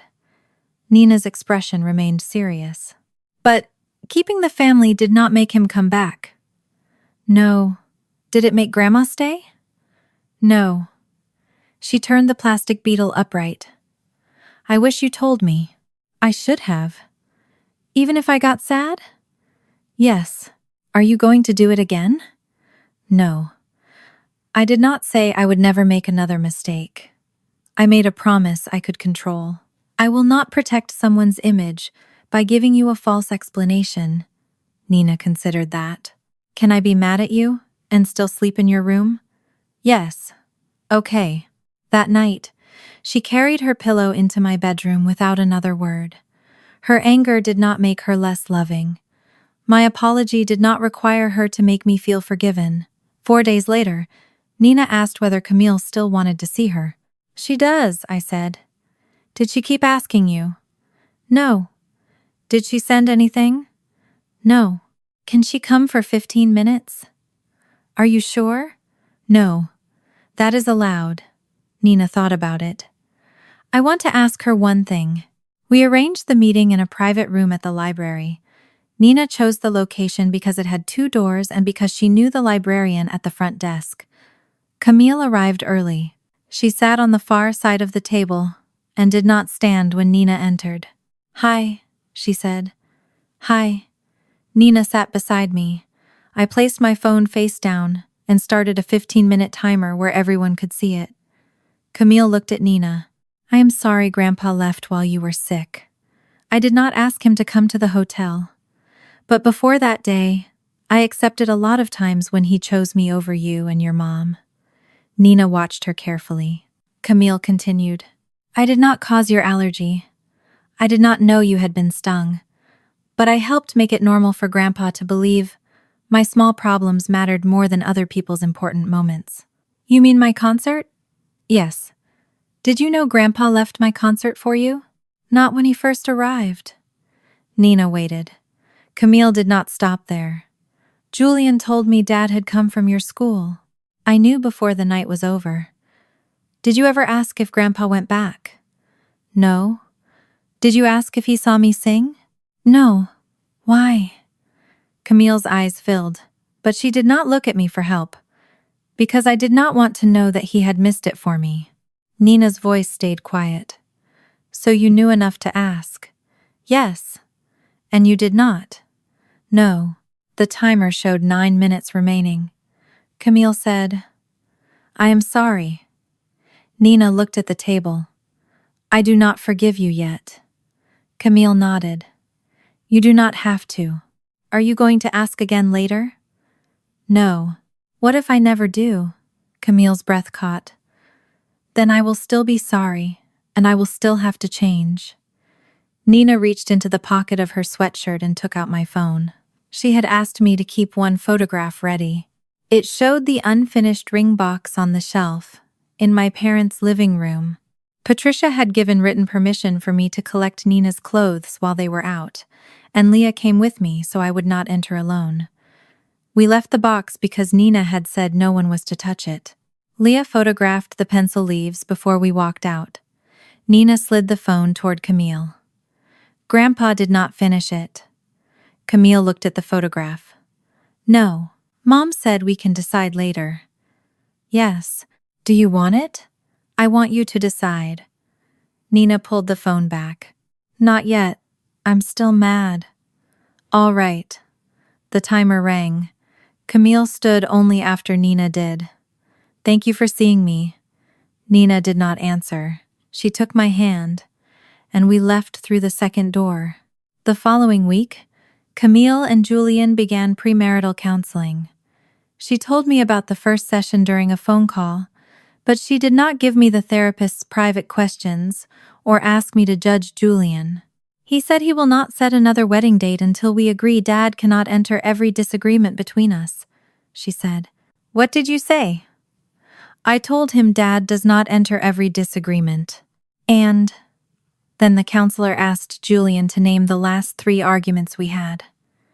I waited. Dad was involved in all 3. "Did Julian call him?" "No." Camille sounded embarrassed, but not defensive. "I did." "Are you angry with Julian?" "A little." "Do you think he is wrong?" "No." "What will you do?" "I do not know yet. But I know telling him he is overreacting would be doing what Mom does." 2 days later, Gordon emailed Camille. He said he had found a way to restore the wedding without using the original hotel. He could provide the money they had lost, cover a new deposit, and solve the entire problem if she would meet him. Patricia sent a separate message. She had preserved the family veil. It had belonged to her mother. She said Camille should not let anger steal something meant to pass from mother to daughter. Camille forwarded both messages to me. I called her. Do not ask me to go. I am asking you to consider one meeting. No. They will keep telling relatives we refuse to explain. They know what happened. They know the facts. They have never had to say them while both of us were in the same room. I do not need their confession. Neither do I. Then why go? Because every time they speak to us separately, they change the story. I want one conversation where they cannot tell me you said something you did not say. I thought about the graduation, the concert, the engagement dinner. What happens when Dad offers money? I say no if it has conditions. What happens when Mom cries? I do not ask you to comfort her. What happens when they blame Nina? We leave. I remained silent. Camille continued. Nina cannot be there. Obviously. Julian can drive me, but he does not speak for me. No secret recording. I agree.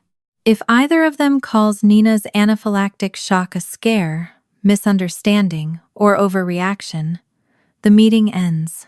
Camille took a breath. We need a signal. If I pick up my bag, we leave. No discussion? No discussion. All right. I agreed to one meeting. That evening, Gordon sent the address of my parents' house as if we had forgotten where they lived. Below it was one sentence. Come home. I have a way to put everything back. 4 weeks after Dad took the only car, Camille and I stood together on our parents' front porch. Nothing outside the house had changed. The same brass numbers hung beside the door. The same planter Mom watered every morning sat beneath the window.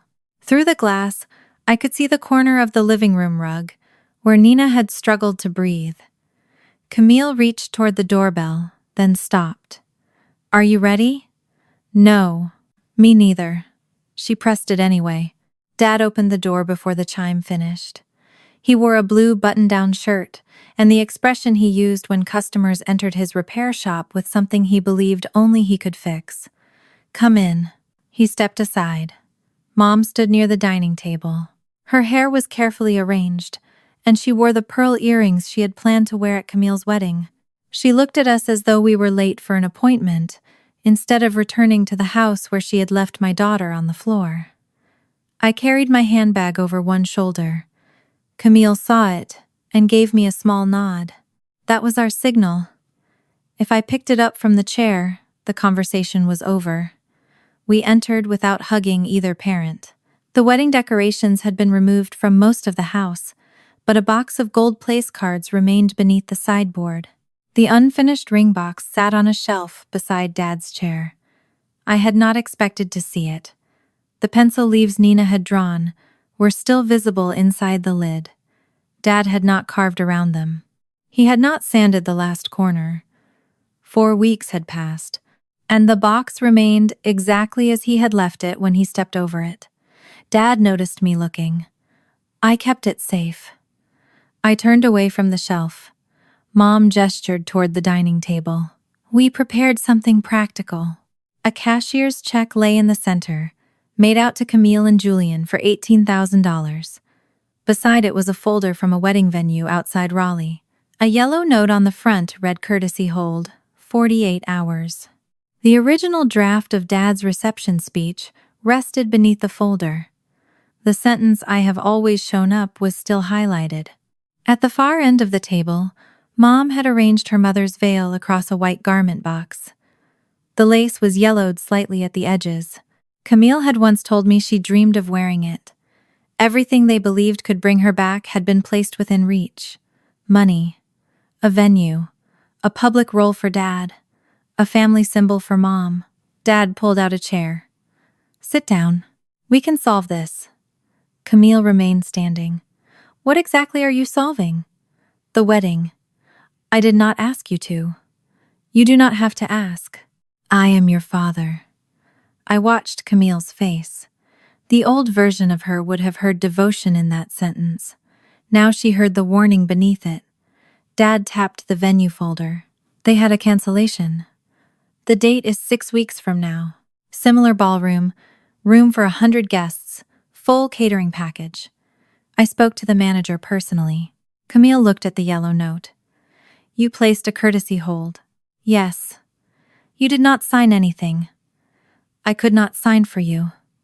So there is no wedding to restore. There can be. That is the point. Dad pushed the cashier's check toward her. This covers the money you and Julian lost. And the new deposit. You would not need to reduce the guest list. Camille did not touch it. Where did the $18,000 come from? That is not important. It is if there are conditions. Mom gave a strained smile. Everything does not have to be a negotiation. It became one when you put a check on the table. Dad sat down. No one is trying to buy you. Then tell me what you want. We want our daughter back. I am standing in front of you. You know what I mean. Camille crossed her arms. I want to hear you say it. Dad looked toward Mom. She adjusted the edge of the veil. We want the family to move forward, Mom said. The wedding was supposed to be a joyful beginning. Instead, one terrible morning has been repeated until it has become the only thing anyone remembers. Nina remembers it, I said. Mom's eyes moved to me. Nina is receiving counseling because you continue to frame the event as abandonment. I frame it that way because you abandoned her. We left after she received medication. She was losing consciousness. You were calling for help. I called after you walked out. Dad raised one hand. We agreed this meeting would not become another argument about every second of that morning. No, Camille said. You agreed to come because you said you could put everything back. We never agreed not to discuss what broke it. Dad leaned back. This is why I wanted to speak calmly. We are calm, I said. He looked at me as though calm only counted when I was complying. Camille pointed toward the check. What are the conditions? Dad's jaw tightened. They are not conditions. They are steps that allow everyone to move forward without more damage. Name them. Mom spoke before he could. Audrey confirms that Nina has recovered. She has recovered physically, I said. That does not erase what happened. No one asked you to erase anything. You want me to tell the family she is fine. We want you to stop allowing people to believe she is still in medical danger. I already told them she was recovering. Dad said. You also told them we were not permitted near her. You are not. That makes us sound dangerous. You left a child in anaphylactic shock. Dad's palm struck the table. We did not know she was in shock. You knew she could not breathe. I knew she had received epinephrine. And you knew no ambulance had been called. Mom looked at him. Dad did not answer. Camille noticed.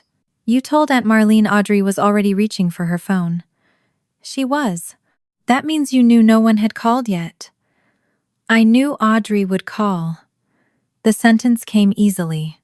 As if trusting me to save Nina excused his choice not to help. I felt something inside me settle into place. You used my strength as permission to abandon me. Dad's expression hardened. That is not what I said. It is exactly what you said. You believed I could handle it, so you gave yourself permission to leave. You could handle it. The room went silent. He had stopped defending himself and stated the rule plainly. Audrey could handle it. Camille needed me. Dad looked toward Camille. You were alone at the hotel on the most stressful day of your life. I was with Julian, Tessa, 3 bridesmaids, and a hotel seamstress. Your dress had split. The seamstress was fixing it. You called home. I called for a tool. You sounded upset. I told you not to come. You say that now because your sister has made you ashamed of needing your father. Camille took one step toward the table. I said it while Julian was standing beside me. He heard me. You knew I would not leave you there. I did not need you to save my zipper. Dad's face changed. Camille continued. You needed me to need you. Mom whispered her name. Dad stood. Do you understand how ungrateful that sounds? I understand why you think gratitude is the same as obedience. I paid for your education, I helped with your apartment, I offered to pay for the wedding. And each time, you made sure I remembered who rescued me. I was being a father. You call it being a father, only when the problem makes you important. Dad looked at me. This is your language. No, Camille said. It is mine. He turned back to her. Your sister has resented you since childhood. That does not answer what I said. She has always believed we loved you more. Did you? Camille asked. Mom said they had loved us differently because we had different needs. Camille reminded her that Audrey had needed them at graduation, and Nina had needed them at her concert. She admitted she had accepted the benefits, while I had protected their excuses in front of Nina. We have both admitted what we did, she said. What have either of you admitted? Dad pointed toward the check. I'm offering $18,000 to repair the damage. Camille said he was offering money to restore his role, not hers. He called Nina's anaphylactic shock a medical incident that was already over. When Camille reminded him about the second epinephrine dose and the blood pressure drop, he said, "She survived." She repeated the words, then told him survival only kept his decision from becoming worse. Mom tried to stop the argument by saying she had been keeping everyone calm. I asked why that required leaving. She said Dad was already going and added, "You know what your father is like when he thinks I'm taking sides." She claimed she had followed him to calm him, check on Camille, and return quickly. You did choose, I said. You just didn't choose us. When she said she had spent her life holding the family together, I told her she had protected Dad's temper from consequences. Dad returned to the offer. The venue hold would expire. Camille could call Julian, and the original wedding could be rebuilt if I confirmed that Nina had recovered. An ambulance had come, and no one intended to abandon anyone. The first two statements were facts. The third was the interpretation they wanted to buy. Camille lifted the check, read the amount, and set it back down. No. $18,000 could restore the ballroom and guest list, but she would not accept it in exchange for my silence or our parents' roles in the ceremony. Mom lifted the veil from the garment box. My mother wore this. I wore it. You asked for it when you were 12. Camille looked at the lace. I remember. You used to put it over your hair and stand in front of my mirror. I remember that too. Mom stepped closer. Do not let anger take this from you. Camille touched one edge of the veil. For a moment, I saw how easily memory could be mistaken for obligation. The veil did not cause anything. It had belonged to women before Mom, and one day it might have carried a meaning separate from this room. But Mom was not offering history. She was offering access with conditions. Camille folded the lace carefully and placed it back into the box. You are the one attaching it to obedience.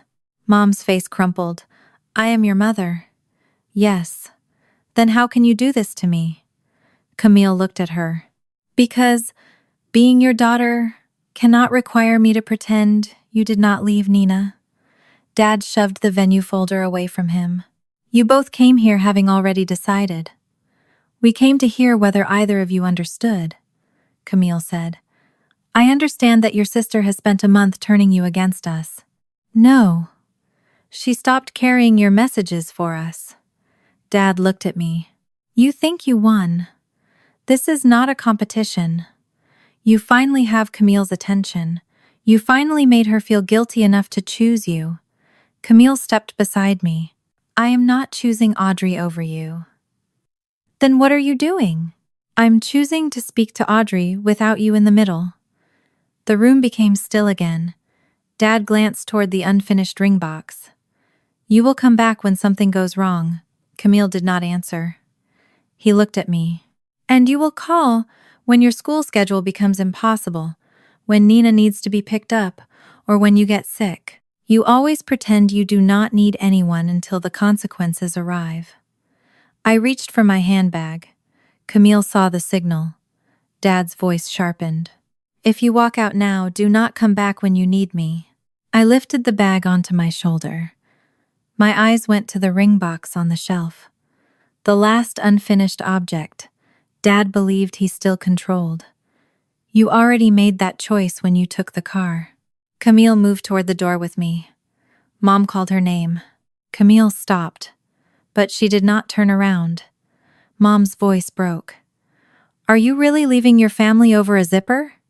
Camille looked back then. No, I am leaving because you both still think this was about a zipper. Dad said nothing. We opened the door. No one followed us onto the porch. No one apologized. No one asked what Nina needed. Outside, the late afternoon air felt cooler than it had when we arrived. Camille walked down the steps and stopped beside my car. Her hands were trembling. I unlocked the doors, but did not get in. Through the front window, I could see Mom gathering the veil into her arms. Dad stood beside the table with the check, the venue proposal, and the speech that would never be delivered. Camille looked at the house. Did we just lose our parents? I followed her gaze to the doorway where they had once taught us what family was supposed to mean. Maybe, I said. She wiped beneath one eye. Or did we only lose the version we kept trying to believe was real? For the first month after Camille and I walked out of our parents' house, nothing dramatic happened. Dad did not arrive at my school. Mom did not stand outside the townhouse again.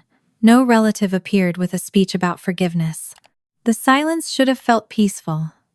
Instead, it felt like waiting for a door to open. Nina still checked the front window whenever a car slowed near our building. She kept one auto-injector in the pouch inside her backpack and asked me to confirm the backup set was in the school nurse's office every Monday morning. She no longer slept in my room every night, but she left her door open. Counseling did not make her forget what happened. It gave her language for what remained. I know Grandpa is not here, she told me after one session, but sometimes my body thinks he might come in. Her counselor called that hypervigilance. Nina called it being ready. We worked on helping her feel prepared, without making fear responsible for every decision. She chose where to sit in restaurants. She learned that an emergency plan could exist without becoming a promise that nothing bad would happen. She practiced telling adults when she needed space. I practiced listening without rushing to turn every difficult feeling into reassurance. When Nina said she missed woodworking with Dad, I did not remind her why she could not see him. I said, "You can miss someone and still not feel safe with them."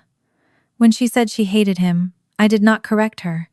When she said she did not hate him the next week, I did not call it progress.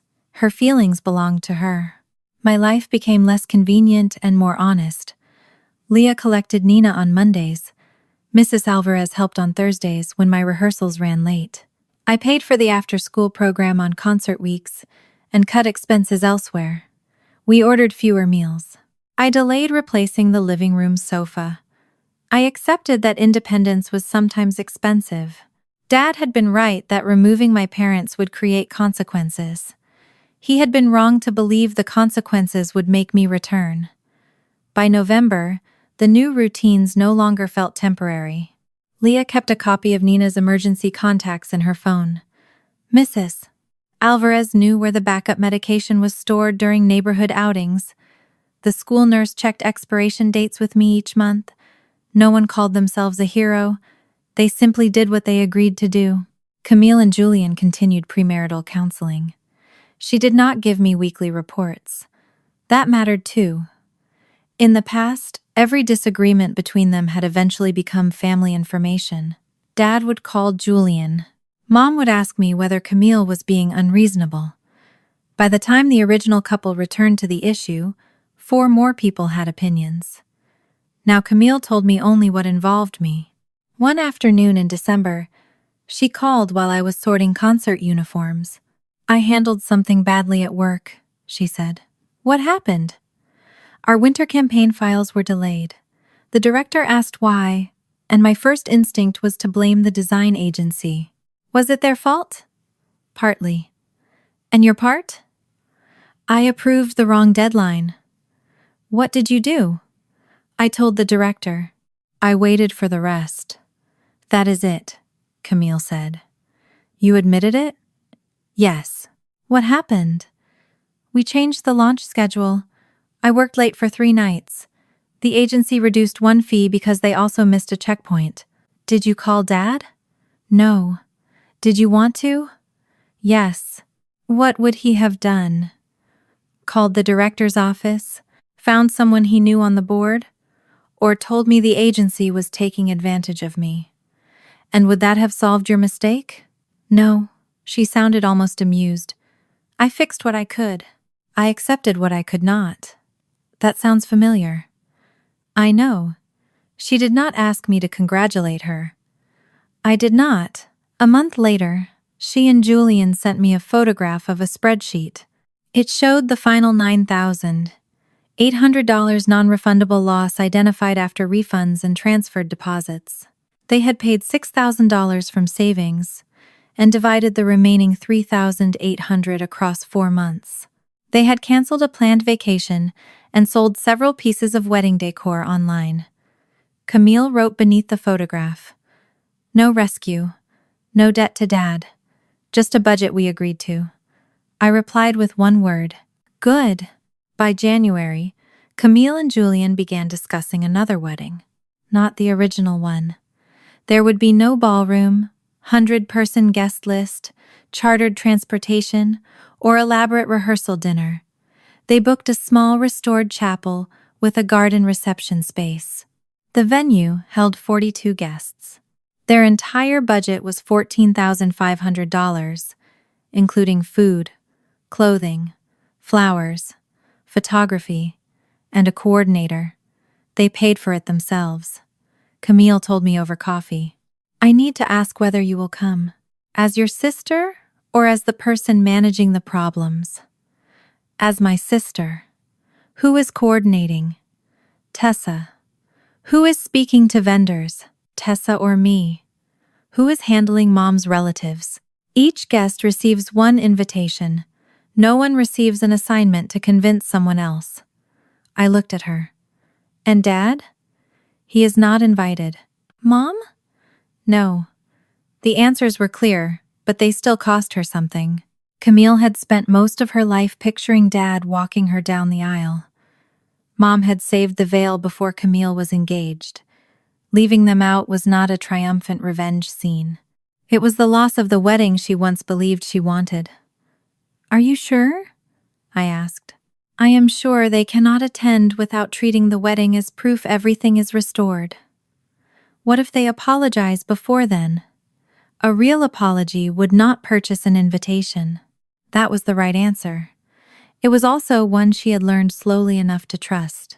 The invitations went out in early February. Several relatives declined. Aunt Marlene called Camille and said she could not celebrate while her brother was excluded.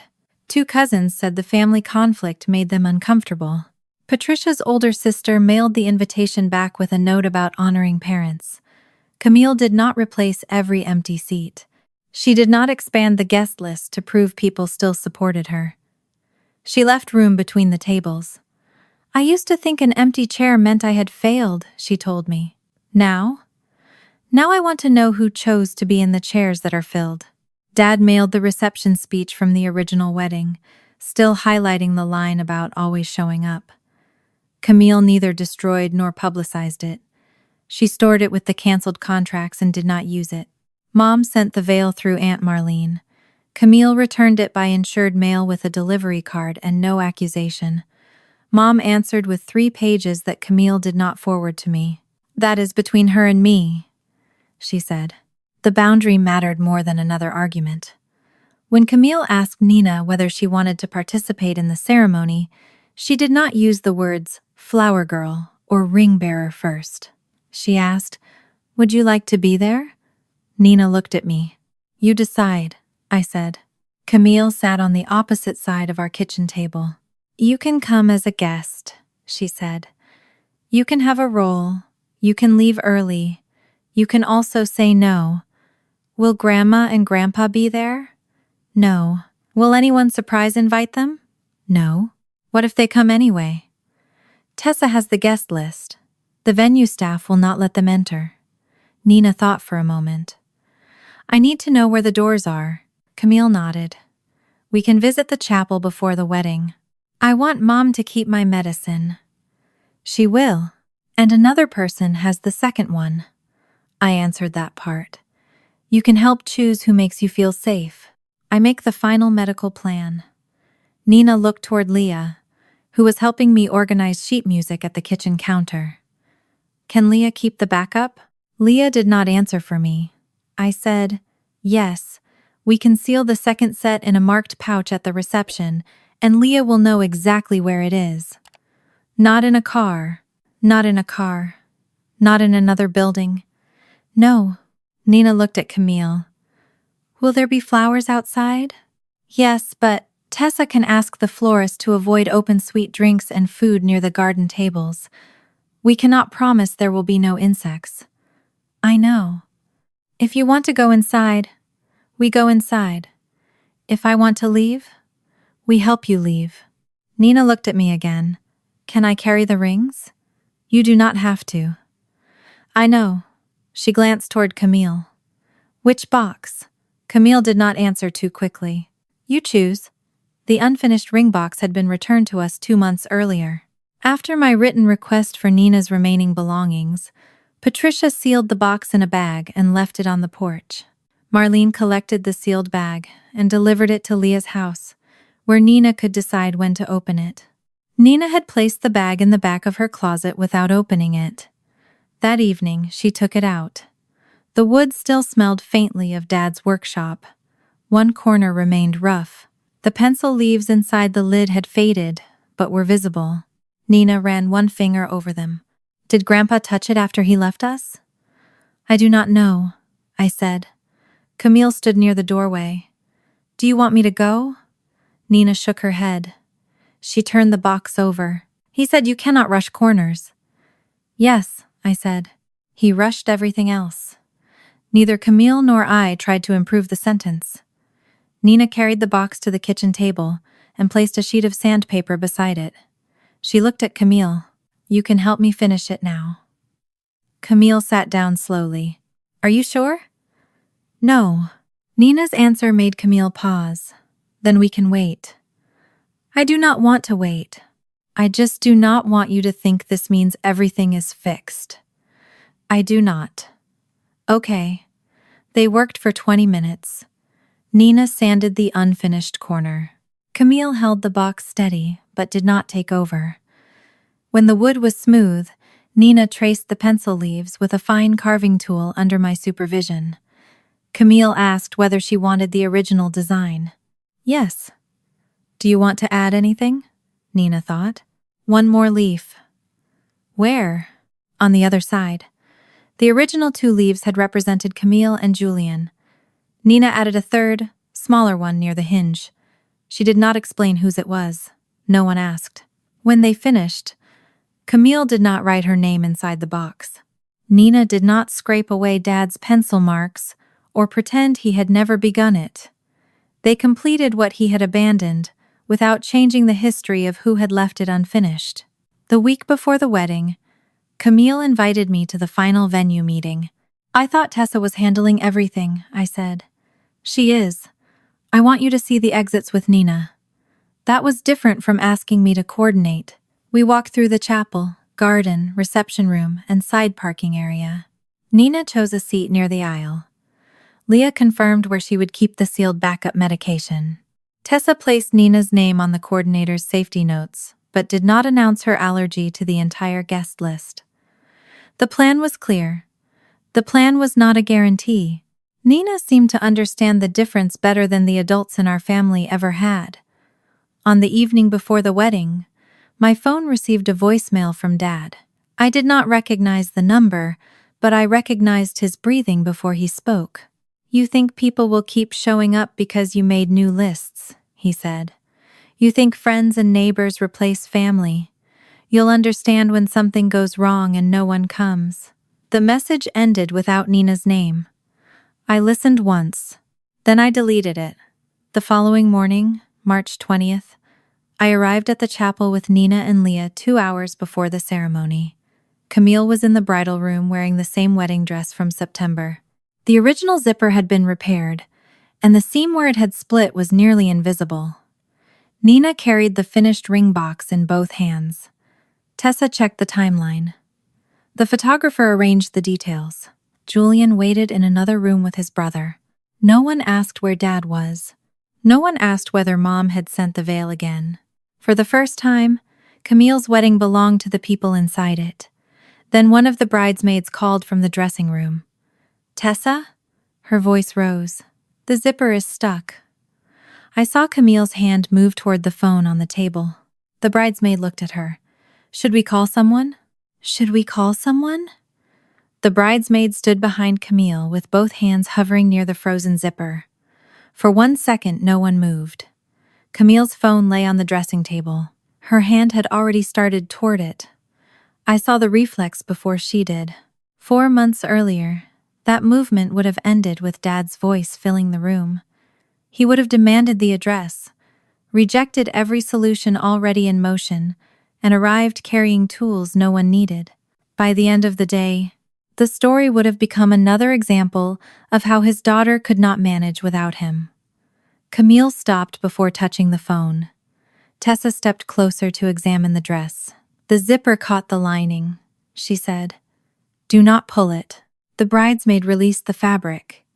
Camille looked at herself in the mirror. Her face had gone pale, but she did not raise her voice. "Where is the seamstress?" 7 minutes away, Tessa said. She was already scheduled to check the hem before photographs. "And if she cannot fix it? We use the hidden hook closure. If that fails, your backup dress is in the garment bag." The backup dress was simple, knee-length, and nothing like the gown Camille had imagined wearing. 4 months earlier, the possibility of using it might have felt like the destruction of the wedding. That morning, Camille let out a breath. One of the bridesmaids began pacing. "We cannot be late. The photographer said the garden light changes after 4. Julian is already waiting. Do we need scissors? Should I get the emergency sewing kit?" Camille turned away from the mirror. "It's a zipper. It doesn't get to become an emergency." No one applauded. There was no dramatic music or sudden revelation. Tessa simply nodded, sent a message to the seamstress, and asked the bridesmaids to give Camille space. That was how I knew the change was real. Camille had not delivered the sentence for an audience. She had said it because she believed it.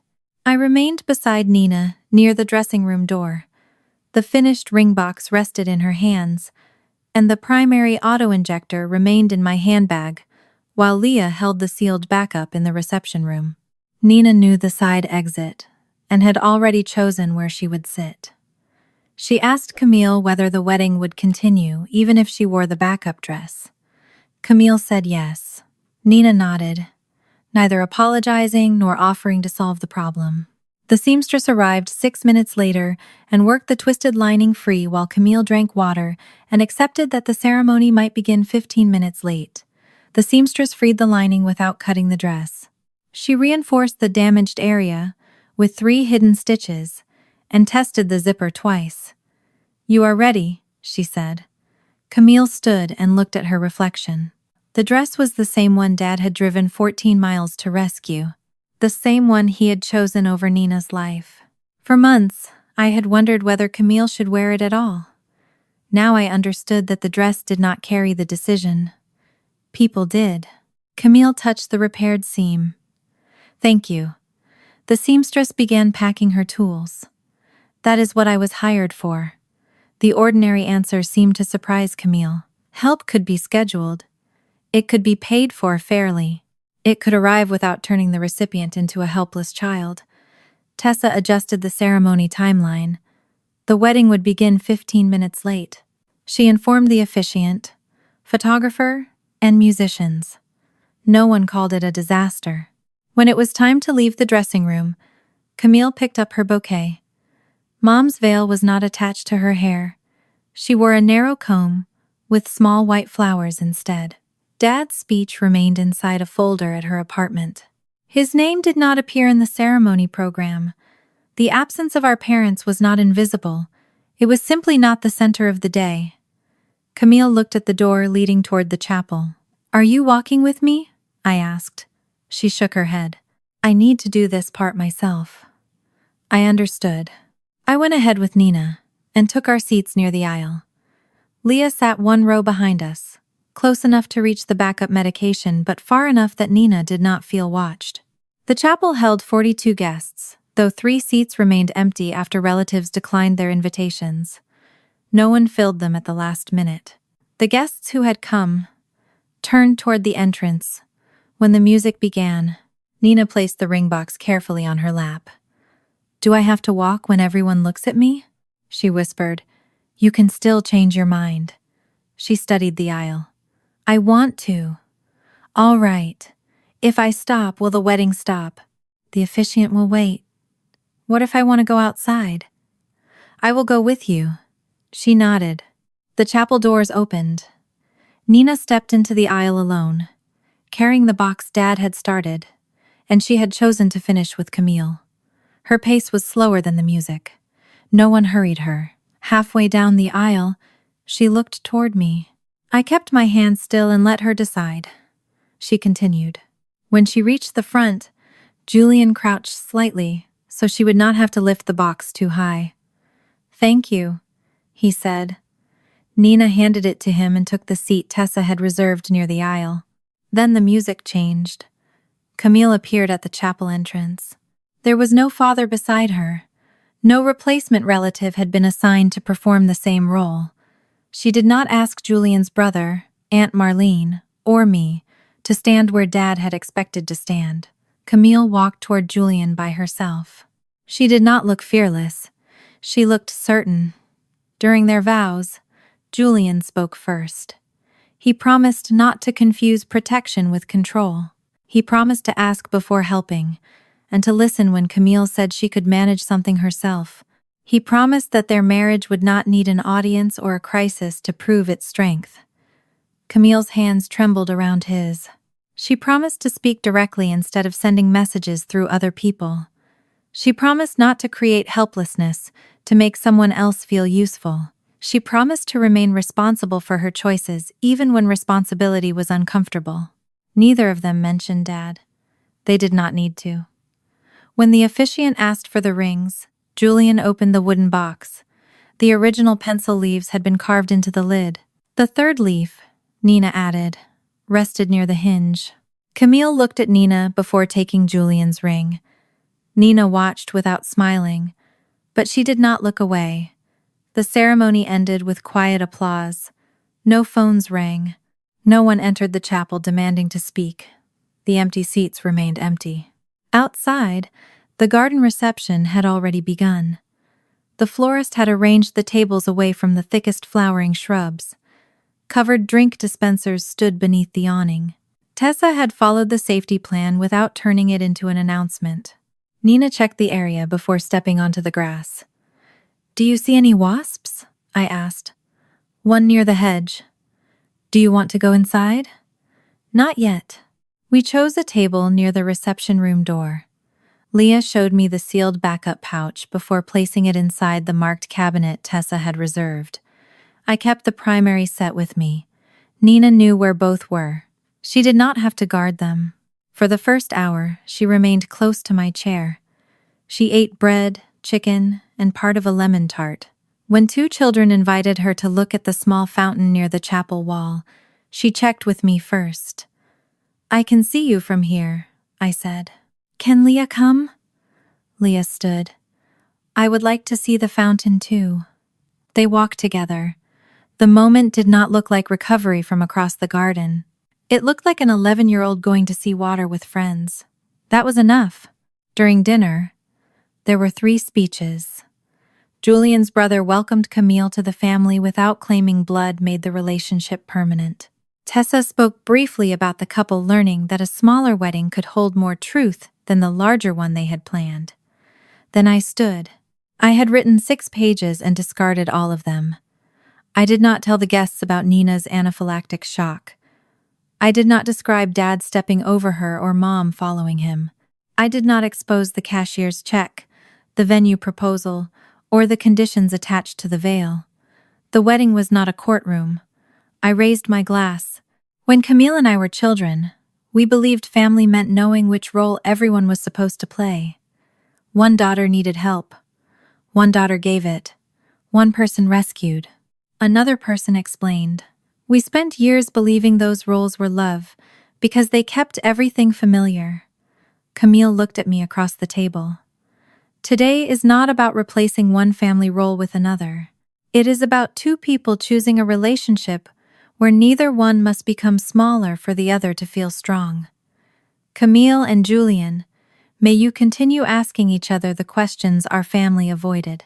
May you accept honest answers. And may the people you trust be the ones who stay after the emergency has stopped making them feel important. I sat down. The applause was warm but brief. Camille did not cry until after I lowered my glass. She came to my table and hugged me carefully. Thank you. I hugged her back. It was not the embrace that restored everything. No embrace could. It was one moment in a relationship being rebuilt through smaller choices. Later, Nina found Camille near the edge of the garden with the ring box. You forgot this, she said. Camille accepted it. I thought you might want to keep it. Nina rubbed one thumb along the smooth corner. It was made for your rings. You finished most of it. We finished it. Camille looked at the lid. Do you want it after today? Nina considered the question. You keep it. Are you sure? Yes. Why? Because it is the box we finished together. Camille held it against her dress. Thank you. Nina did not say she forgave her. Camille did not ask. They stood together while the photographer took a picture of the box in their hands. When he asked Nina to move closer, she decided how close. Before sunset, Nina came to me. I want to stay. You do not have to ask permission to stay. I know. I am telling you. Then we stay. The musicians began another song. Camille and Julian danced beneath strings of small lights. Guests joined them in pairs and groups. There was no father-daughter dance. At first, I thought the missing tradition would become the moment everyone noticed our parents were absent. Instead, Camille danced with Julian, then Aunt Marlene, then one of her oldest friends. No single person was asked to replace Dad. His role disappeared because Camille no longer needed the wedding to prove he had one. My phone vibrated inside my handbag. The screen displayed a number I did not recognize. A voicemail notification appeared. For a moment, I knew without listening that it was Dad. He had found another number, another route around the boundary, another chance to explain that we would regret excluding him. My finger rested over the notification.